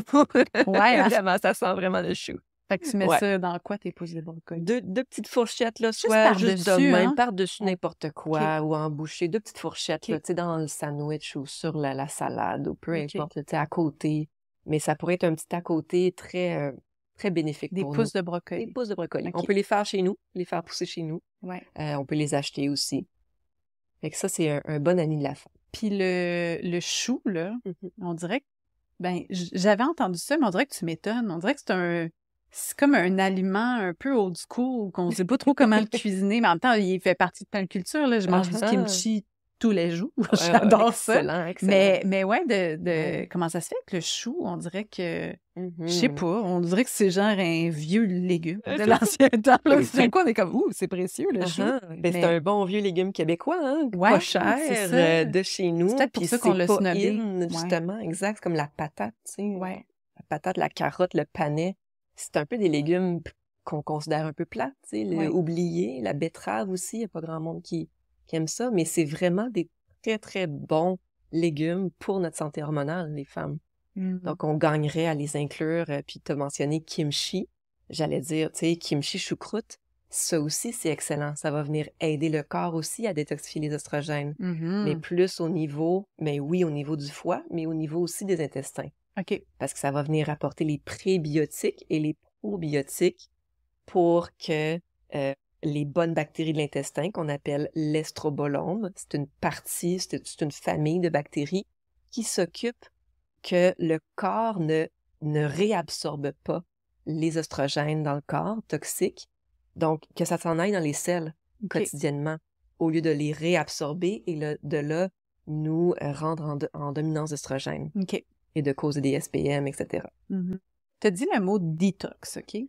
Je sais pas comment tu files à propos des détox. Tu sais, quand on dit le processus de détoxification, c'est une chose, mais genre activement être dans une détox. Est-ce que tu as une opinion sur ce sujet-là? Ouais, j'en ai fait beaucoup des détox, des Regarde, jeûnes, moi toutes aussi. sortes d'affaires. OK, j'ai tout essayé, Ouais. hein, comme c'est ça. Je voulais tout savoir. Ce que je vois par rapport à ça, c'est que en général, j'ai beaucoup de clientes qui sont en détox continuel. Ouais. C'est là que c'est dangereux. Ça affaiblit le corps, une détox. Il faut prendre ça en compte, puis on veut pas faire ça n'importe quand dans l'année. Tu sais, à l'hiver, par exemple, où c'est un temps où on devrait plutôt renforcer notre corps. L'automne aussi. Oui, OK, puis ça dépend aussi. Tu sais, le printemps, été, c'est peut-être un peu mieux, mais ça va refroidir le corps. Donc, justement, on veut les faire dans les mois les plus chauds. Et ça dépend, c'est quoi la détox, tu sais? Est-ce que c'est une détox au jus du céleri? Est-ce que c'est une détox, tu sais, à quel point elle est extrême? Donc, pour moi, où je suis rendue dans ma vie, je ne fais jamais de détox comme telle, dans le sens où c'est jamais drastique. Ouais. Mais la détox fait une partie tu sais, intégrante de mon quotidien, en fait, maintenant. C'est ça. Hein? Avec les aliments que je t'ai nommés, avec des graines de lin qui vont aussi aider la détox au niveau du foie, avec le chou, les pousses de brocoli, la choucroute, le kimchi, tu sais, des framboises qui ont des composés excellents pour la détox des oestrogènes aussi, la carotte, la betterave, des aliments qui sont bons pour le foie. Fait que c'est ça ma détox maintenant. Fait que c'est beaucoup plus doux et une détox va être plus efficace en fait sur le long terme. On veut pas choquer notre corps. Tu sais, si on revient au cortisol de la femme puis de la fatigue que la femme a, on veut pas surcharger encore plus notre corps. Ouais. Tu sais, on veut faire ça doucement, sur le long terme, plutôt que intense et vraiment drastique. C'est sûr que si on fait ça, ça va nous affaiblir encore plus, ça va monter notre cortisol et on se rendra pas service. Donc, les gens qui sont comme un peu des détracteurs, là, des détox, en fait, c'est pertinent quand même de soutenir notre corps dans ce processus-là de détox. Oui. C'est juste dans la façon de le faire, de ce que j'entends, puis de juste y penser de façon quotidienne, puis de nourrir notre corps pour lui permettre à tous les jours d'être capable de faire ce processus-là lui-même.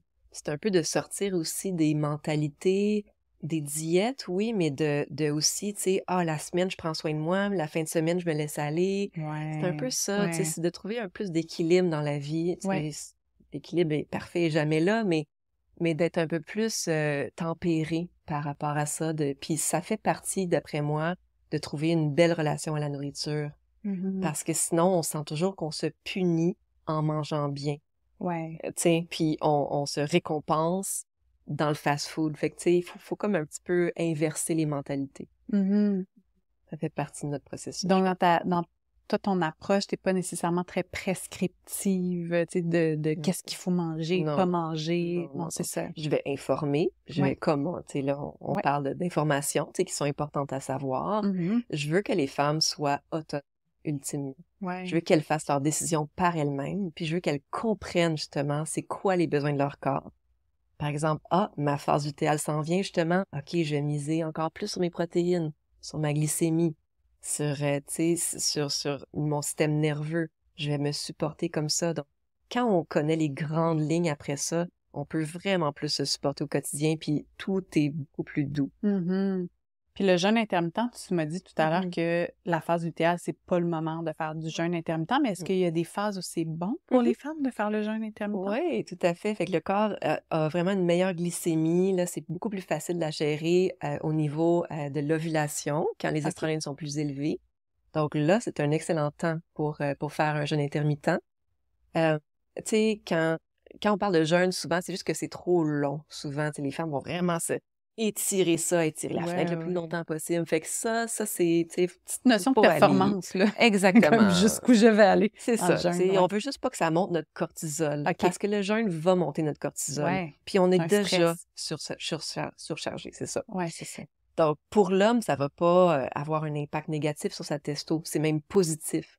Mais sur nos oestrogènes et notre équilibre hormonal en général, ça va être détrimental. Mhm. Alors, c'est juste de trouver le sweet spot pour nous qui va faire que mon cortisol monte pas, mais je me sens juste bien, tu sais. Donc, peut-être, par exemple, ça pourrait être à partir du jour 7, disons, jusqu'au jour 14, si on a un cycle de 28 jours, 14 ou peut-être même 16, de manger, peut-être de finir le soir, de manger à 6 heures le soir, surtout que là, la lumière commence vraiment à descendre, donc d'essayer de vraiment manger quand il fait clair, en fait. OK. Ça, c'est important, ça Mhm. vient nous aider à suivre le cycle circadien aussi. Et de faire une pause jusqu'à peut-être 10 heures le lendemain matin. OK. Hein, comme ça nous donne un petit 16 heures. C'est déjà beaucoup. Mhm. Tu sais, on veut pas dépasser 16 heures. Là. C'est Ouais. déjà beaucoup. Même 14 pour la femme, c'est déjà très, très bien. Ouais. Puis en phase lutéale, on dépasserait pas 12. OK. Qui est normal, tu sais, parce qu'on a besoin d'une pause. C'est ça. On veut... Entre 6 et 6, mettons. Ben, là, exact, ou en là, tout cas, c'est- ça a bien du sens. Là. Oui. C'est pas un grand sacrifice. Mais c'est un jeûne, quand Ouais, même. ouais, c'est vrai, Tu sais, c'est vrai. oui. C'est vrai. C'est pour ça qu'on déjeune. Oui. Bon. Bravo, Vanessa. Aussi, le mouvement dans le quotidien, tu sais, quand on veut, tout au long de notre cycle, Mhm. prendre soin de nous, puis aussi aider notre santé hormonale, comment est-ce que le mouvement, l'intensité de mouvement, j'imagine aussi, doit varier Ouais. selon les phases? Ouais, Ouais. tout à fait. Fait que ça c'est aussi c'est du biohack, hein, pour les femmes, là. Tu sais, Ouais. le biohacking, là, Mhm. c'est ça. Alors, fait que dans la phase menstruelle, ben, c'est plus un temps de repos, justement, mais de repos actif. Donc, faut que ça bouge. La région abdominale a besoin de circulation. Fait que c'est là où on peut faire, par exemple, du pilates, du yoga, mais des choses un petit peu moins riches en intensité. OK. C'est c'est pas le temps de faire de la grosse intensité, des Mhm. sprints, etc. On doit respecter notre énergie, en fait. Il y a certaines femmes pour qui ça va super bien. Elles peuvent, si elles sont très habituées, elles peuvent quand même aller au gym ou faire leur course, tu sais. C'est parfait. Mais si on n'est pas habitué, c'est là qu'on veut pas commencer une nouvelle activité super intense. Puis quand tu dis petite course, c'est pas notre magasinage, là, c'est Petite courir. course, Oui. Parfait. Je suis comme, on peut Mais- toujours faire nos petites courses. Oui, c'est ça. Mais oui, magasinage. En utilisant notre intuition. Donc, c'est, tu sais, des activités idéales pour cette phase-là, ça serait la marche, par exemple, en nature, encore mieux. Ouais. Du pilates, du yoga doux, des étirements, tout ce qui est low impact, tu sais, puis qui va pas venir augmenter notre cortisol trop. OK. De la danse du bassin aussi, tu sais, du mouvement intuitif, de la respiration, tout ce qui va faire vraiment conscientiser et prendre contact avec cette région-là. Ah, c'est bon, parce qu'on dirait que j'avais dans l'idée que, genre, tu t'allonges et tu ne bouges pas. Mais il faut bouger. Oui, Ouais. faut bouger, justement, parce qu'il y a beaucoup de femmes qui souffrent de congestion. Ouais. C'est congestionné, tu sais, je vois beaucoup de femmes avec de l'endométriose, par exemple. Ça, c'est un gros... c'est beaucoup de congestion. OK. Donc, il faut continuer à bouger, mais il faut adapter notre mouvement Mhm. à où est-ce qu'on est et comment Mhm. on se sent. Puis là, quand on est dans la phase folliculaire, là... Folliculaire. Donc, les oestrogènes remontent. Donc, là, on peut commencer, mais très graduellement, en fait. On veut vraiment s'imaginer, là, OK, à chaque jour, comment je me sens, où sont à peu près rendus mes oestrogènes en se comparant au cycle précédent. OK, je me sens à peu près à 6/10, disons, dans mon énergie. OK, ben je vais faire justement quelque chose qui respecte cette énergie-là. Ouais. Donc, je peux amener un petit peu plus d'intensité, mais c'est pas encore là que je vais vouloir faire mon gros hit, mon gros CrossFit à partir du jour 4-5, là. Tu sais, on veut y aller doucement. Donc, on peut aussi faire des choses qu'on est moins habitué de faire. parce que c'est aussi là où le cerveau est très malléable avec les oestrogènes qui remontent. C'est la phase de la jeune fille, hein, comme on dit. Donc, c'est l'adolescente qui découvre, qui est curieuse, qui veut apprendre des nouvelles choses. Donc, ça peut être un bon temps pour essayer des nouvelles activités, des nouveaux cours de groupe, par exemple, mais toujours en respectant notre énergie. C'est l'apprentissage, c'est que je retiens, ouais. Ouais, c'est ça. Exact. Mais là, t'en as parlé tout à l'heure en évoquant la souveraine dans la phase lutéale. Là, tu parles de la jeune fille dans la phase folliculaire. Juste pour les gens qui sont comme de qui c'est qu'elle parle. C'est comme peut-être pas tout le monde qui nous suit en ce moment. Dans le fond, dans les quatre phases du cycle, il y a aussi des archétypes qui y sont associés. Donc, quand on parle de, disons, là, on parle de la phase folliculaire, c'est la jeune fille. Tu sais, fait que là, comme ça émerge, tu sais. Mais là, c'est printemps. Là, après ça, quand on arrive à l'ovulation, c'est la mère. C'est la mère. La mère qui donne, qui donne, mais qui reçoit aussi. C'est la phase où les oestrogènes sont au meilleur, sont au plus haut. On va avoir souvent plus d'énergie, là. Et souvent, on va être plus sociable. Donc, c'est la mère vraiment qui donne, qui nourrit ses enfants, qui veut être en relation, qui a une meilleure facilité à la communication aussi, qui a beaucoup d'entre-gens, de tact.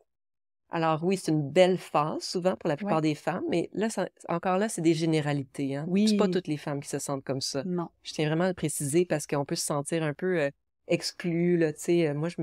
Il y a des femmes qui me disent, moi, je me sens pas du tout bien là, dans ma phase ovulatoire, puis c'est correct, tu sais. Puis il y a des choses à faire pour ça.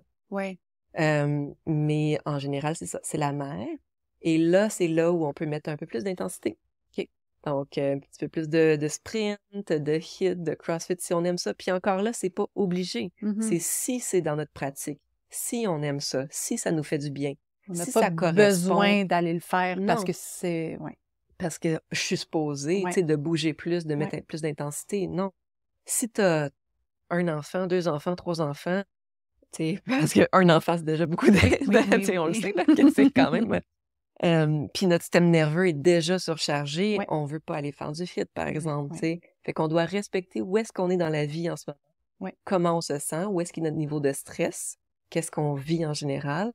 Puis si on a un débordement d'énergie puis qu'on veut bouger plus, ben oui, on y va, tu sais, on va un petit peu plus mettre d'intensité.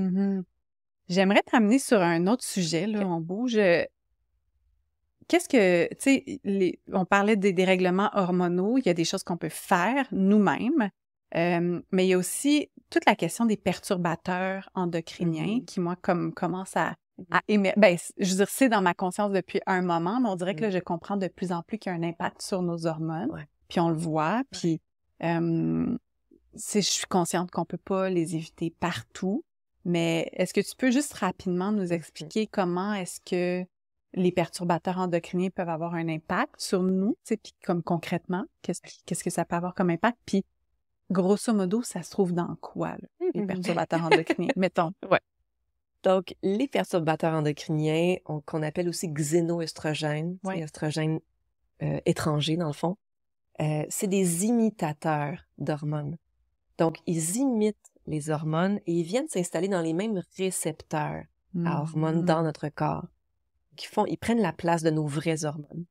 C'est ça. Puis, ils peuvent les influencer, ils peuvent en fait avoir un impact à la hausse ou à la baisse. Ils peuvent faire que on va avoir plus d'œstrogènes ou moins d'œstrogènes selon leur effet, dans le fond, puis selon sur quel type d'œstrogène ils se mettent.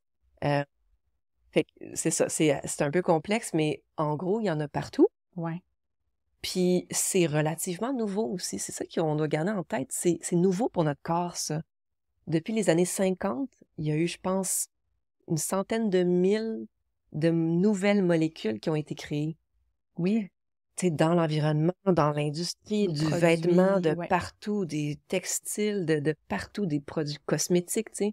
Donc, c'est tout nouveau, ça, pour notre corps. Donc, on est comme la 2e, 3e, génération qui sont en contact avec ces petites molécules-là. Fait que c'est des molécules qu'on pourra jamais, comme tu dis, éviter complètement. Il y en a partout. Il y en a dans nos meubles, dans nos vêtements, dans nos crèmes, dans nos produits, dans l'air, dans l'eau, c'est ça. Dans tout ce qu'on respire, tu sais, il y en a partout. Ils sont partout, ces petits maudits! Oui. Ouais. Donc, on peut pas les éviter. Donc, il faut relaxer quand même, mais il faut en être conscient.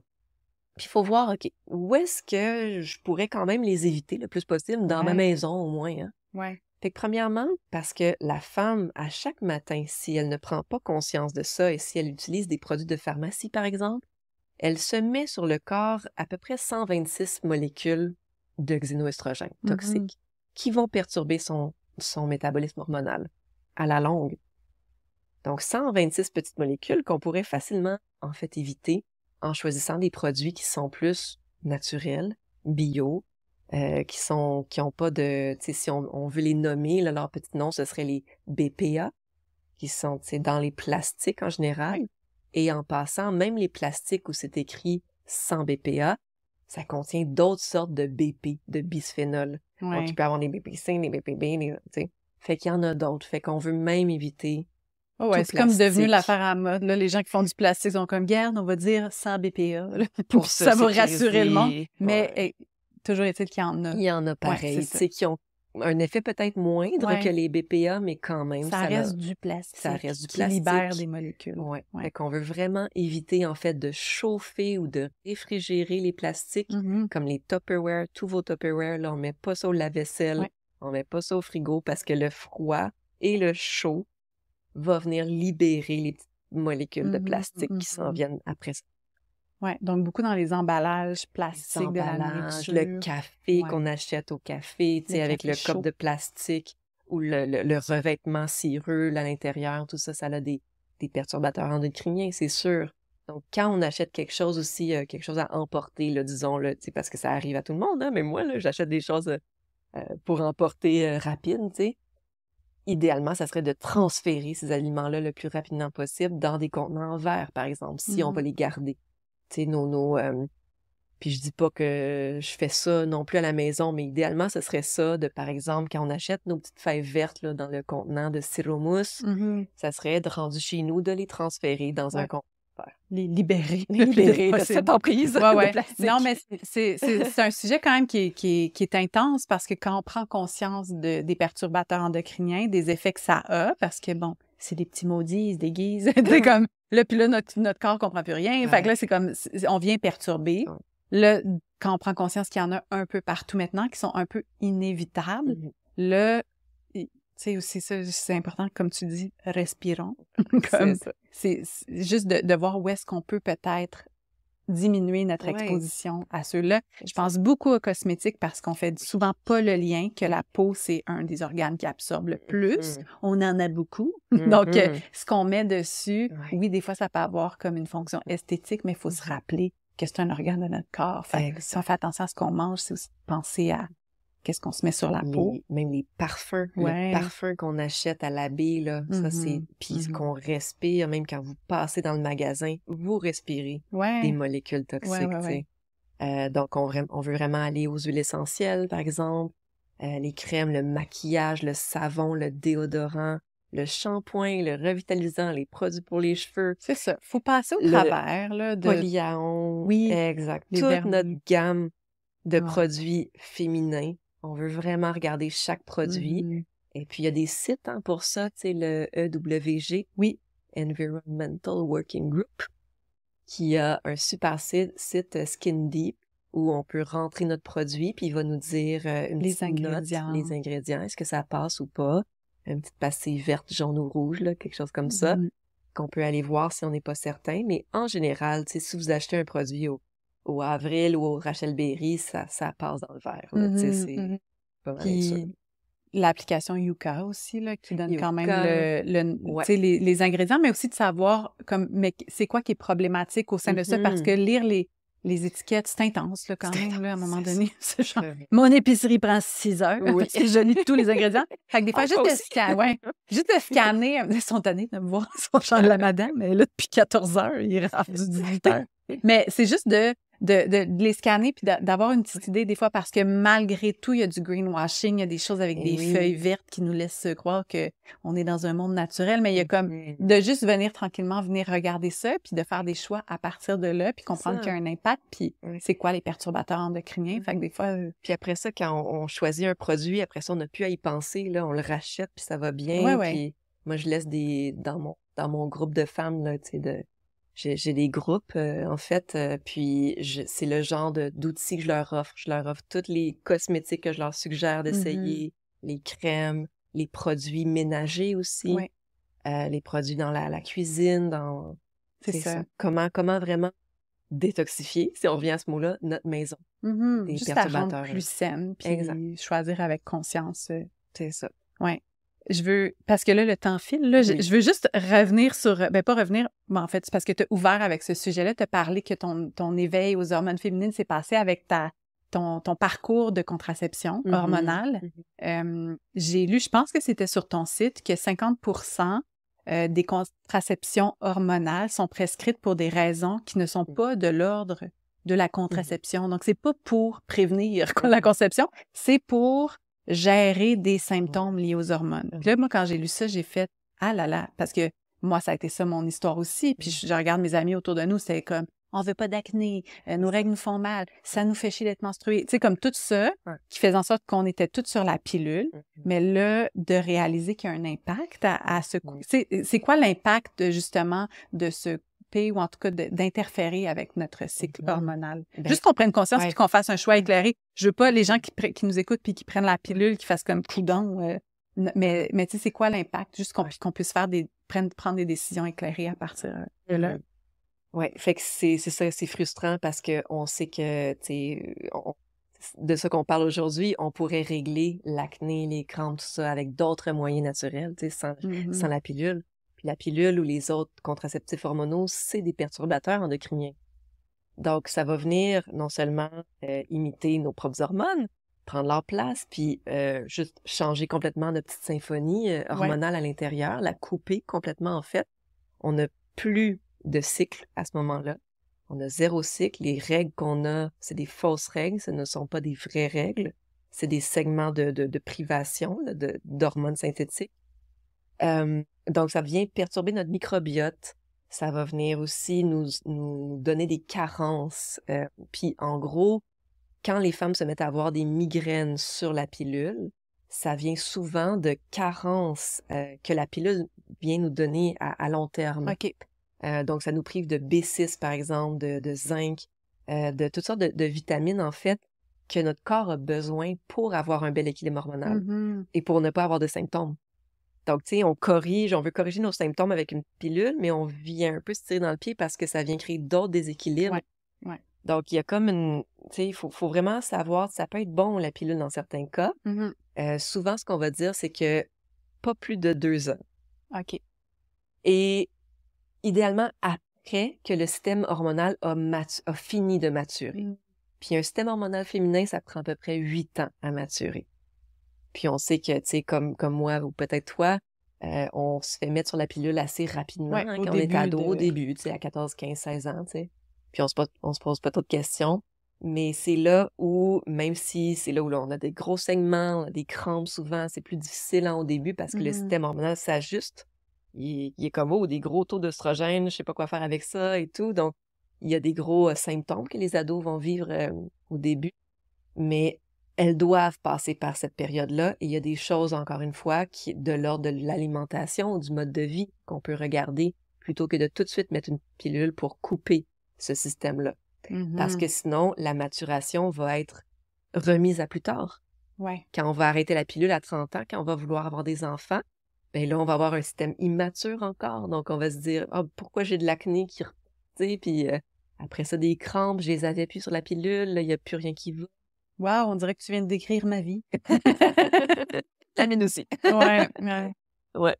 Fait que c'est souvent ça que je vois. Fait qu'il y a des choses qu'on doit faire quand on veut arrêter la pilule aussi pour refaire les stocks de ces nutriments-là qu'on a perdus.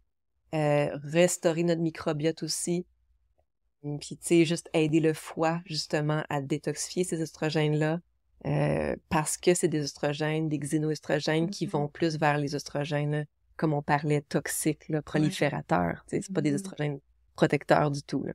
Donc, de ce que j'entends, c'est qui lie tous les sujets qu'on a abordés dans la conversation, c'est que comme femme, quand on a l'expérience d'un corps de femme, un corps féminin, il y a tellement de facteurs, puis il y a tellement de choses à considérer que c'est quelque chose qui prend du temps. Puis faut comme donner de l'amour et de l'attention à notre corps. C'est un voyage. Oui, puis arrêter de vouloir juste que ça se règle le plus vite possible pour avoir le moins d'inconfort puis de désagréments, pour rester dans le système, comme on disait tout à l'heure, carré, puis de voir comment est-ce qu'on peut tranquillement intégrer ces notions-là, puis venir les regarder. Puis là, tu parles de la contraception, mais aussi pour les gens qui prennent la pilule dans un but de contraception.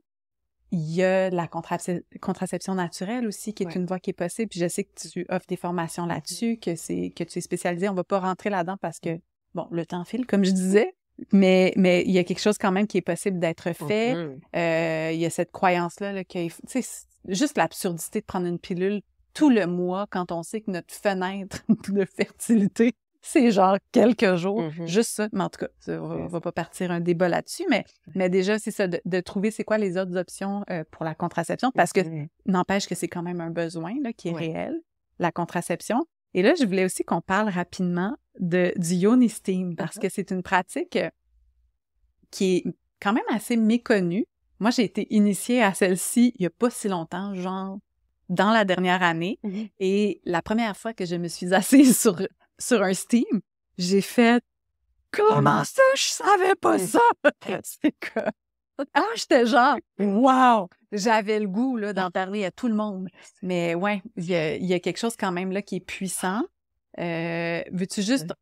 J'arrête pas de dire rapidement, là, c'est parce que je suis consciente du temps. Puis à un moment donné, je veux parler de tellement de sujets. Puis là, je peux pas croire qu'on n'en parlerait pas, mais rapidement, qu'est-ce que c'est le Yoni Steam? Et je sais que tu offres un document gratuitement sur ton site, merveilleux, qui peut aussi accompagner les gens qui auront envie de s'y mettre.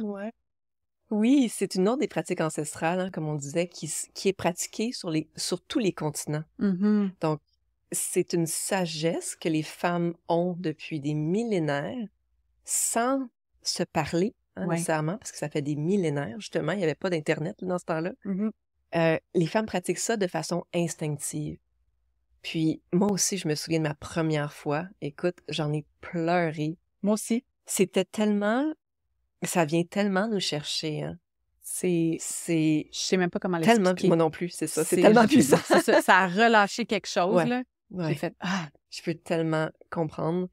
Et je souhaite à toutes les femmes d'essayer ça. Mais en tout cas, c'est en fait le principe, c'est simplement de faire bouillir, de faire une infusion ou une décoction de plantes.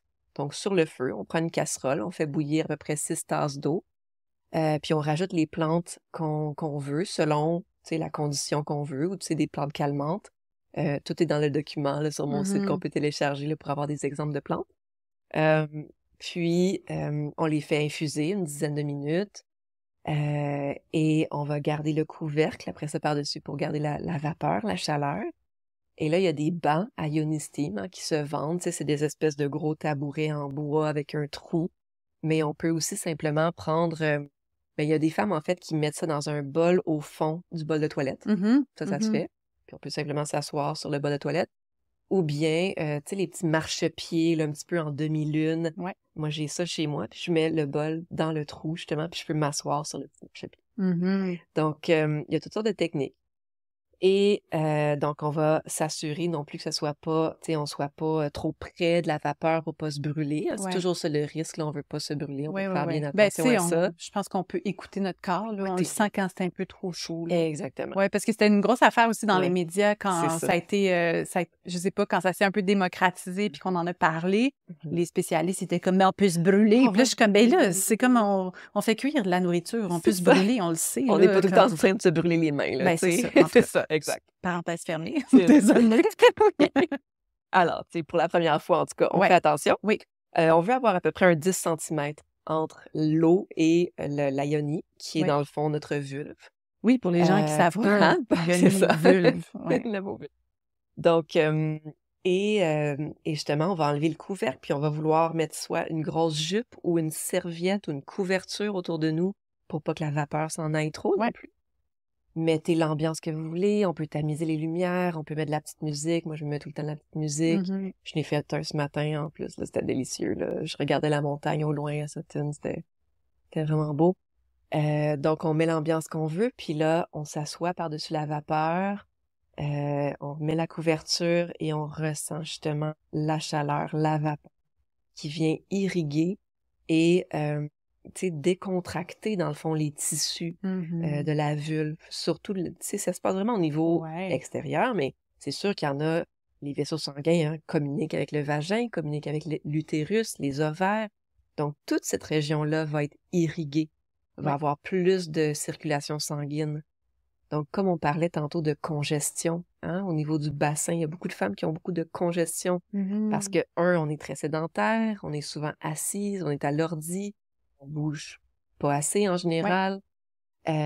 Donc ça va venir aussi remettre de la circulation, faire circuler les choses. Puis, on dirait que la yoni, elle a besoin de ça. On a vraiment besoin de faire circuler les choses.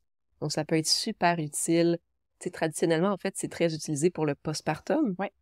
Pour remettre les choses en place, puis pour cicatriser mieux. Mais ça peut vraiment aider à plusieurs niveaux. Justement, quand il y a des crampes, en passant, on veut pas faire ça pendant les règles. Parce qu'il y a déjà trop de circulation sanguine. Ça, c'est correct. Il s'en passe assez de choses. Exactement. Mais avant les règles et après, ça peut être très bon pour prévenir les crampes, augmenter la circulation à ce niveau-là. Puis après ça, remettre tout ça en place là, après les règles. Fait que c'est une pratique qui apporte beaucoup de, comment dire, de valeur au féminin ou juste de nous réconcilier. C'est une pratique de réconciliation avec notre féminin, notre corps, et de dire à notre yoni, à notre, tout l'ensemble de notre womb, de notre utérus, que on est là, on prend soin d'elle. C'est extrêmement touchant. Juste de ressentir la chaleur, une sensation qui est pas d'ordre sexuel, tu sais. C'est pas de la stimulation sexuelle. Fait que c'est rare, on dirait qu'on prend le temps d'apporter de l'attention qui est sexuelle sur cette partie-là de notre corps, puis de juste prendre soin. On a tellement besoin de ça. Fait que je pense que c'est pour ça que ça nous fait pleurer. On est comme, ça. Oui. Puis pour les femmes, justement, qui ont plus de libido, justement, parce que c'est un endroit qui est juste utilisé pour le sexuel, ça peut être une excellente façon de reconnecter avec cette partie-là de nous, sans que ce soit, agressant. Oui, c'est comme, pour moi, je relie ça beaucoup à la pratique du yoni gazing, donc avec un miroir, de se regarder la yoni, voir, d'être curieuse, c'est fait comment, puis moi, quand j'étais enfant, là, je la regardais tout le temps. Là. J'étais tellement intriguée. Là, j'avais mon miroir. J'étais comme, je la regardais tous les jours. Là, c'était ma pratique. C'était ado, enfant. C'est drôle parce que, tu sais, on revient souvent à ce qui nous intéressait enfant. Fait qu'il y avait déjà des signes. Oui, il y avait déjà des petits signes. Karine, je pourrais te parler pendant des heures. C'est tellement riche ce que tu viens de nous offrir. Je pense qu'on a fait un tour d'horizon. Évidemment, c'est relativement en surface parce que c'est ça, chaque personne est différente, puis il y a tellement de subtilités, puis plein de choses. Mais si on veut travailler avec toi, tu fais du contenu sur les médias sociaux, mais il y a aussi beaucoup de contenu qui est sur ton site web.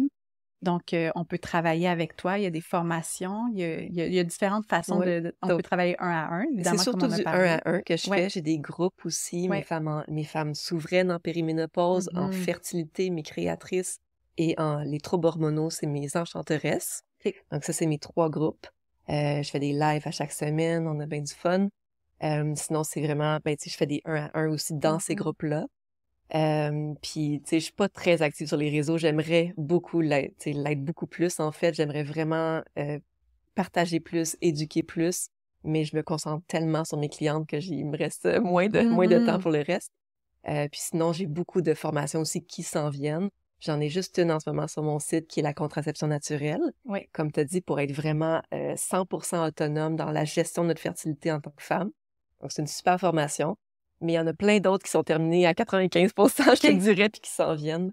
Fait qu'il faut juste que j'aille le temps de travailler sur ça. Mais sinon, c'est d'aller voir sur mon site puis de réserver, par exemple, un appel découverte ou de prendre rendez-vous sur mon site pour qu'on se voit puis qu'on commence le beau voyage ensemble. Puis si t'avais juste une chose, là, too long, don't listen to this podcast, une phrase. Comme qu'est-ce que tu voudrais que les gens retiennent par rapport à la santé hormonale puis par rapport au corps féminin? Ben, notre santé hormonale est entre nos mains, vraiment, puis qu'on a le pouvoir de changer bien des choses avec de simples connaissances, de simples outils, Puis ça peut faire une énorme différence sur notre santé hormonale, mais générale aussi, mentale. Puis de vouloir devenir curieuse par rapport à notre physiologie, ça peut changer notre vie, comme ça l'a changé pour moi, là. Donc, c'est que on l'a entre nos mains, tu sais. Attendons pas que le médecin nous donne, parce que ça arrivera peut-être pas. C'est ça. Il faut faire ce chemin-là de façon autonome. C'est ça. Ouais. Moi, je retiens aussi « Vive les choux ». Vive les choux! Vive les choux! Et les graines de lin. Merci.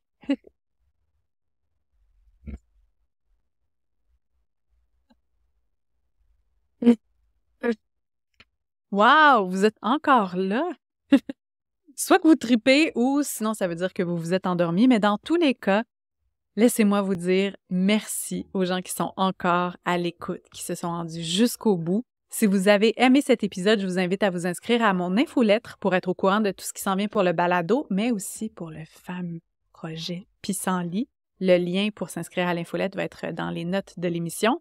Et évidemment, n'hésitez pas à commenter le podcast parce que j'aime ça, mettre une belle petite note et le partager parce que ça contribue à faire rayonner tout ça de façon naturelle et vraie. Et surtout, merci d'avoir répondu présent à cette invitation que je vous fais chaque semaine avec l'École de la vie. Vous n'aurez peut-être pas de diplôme là, en écoutant ces épisodes de balado, mais je vous garantis qu'il y a tranquillement quelque chose en vous qui fleurit. C'est beau, hein?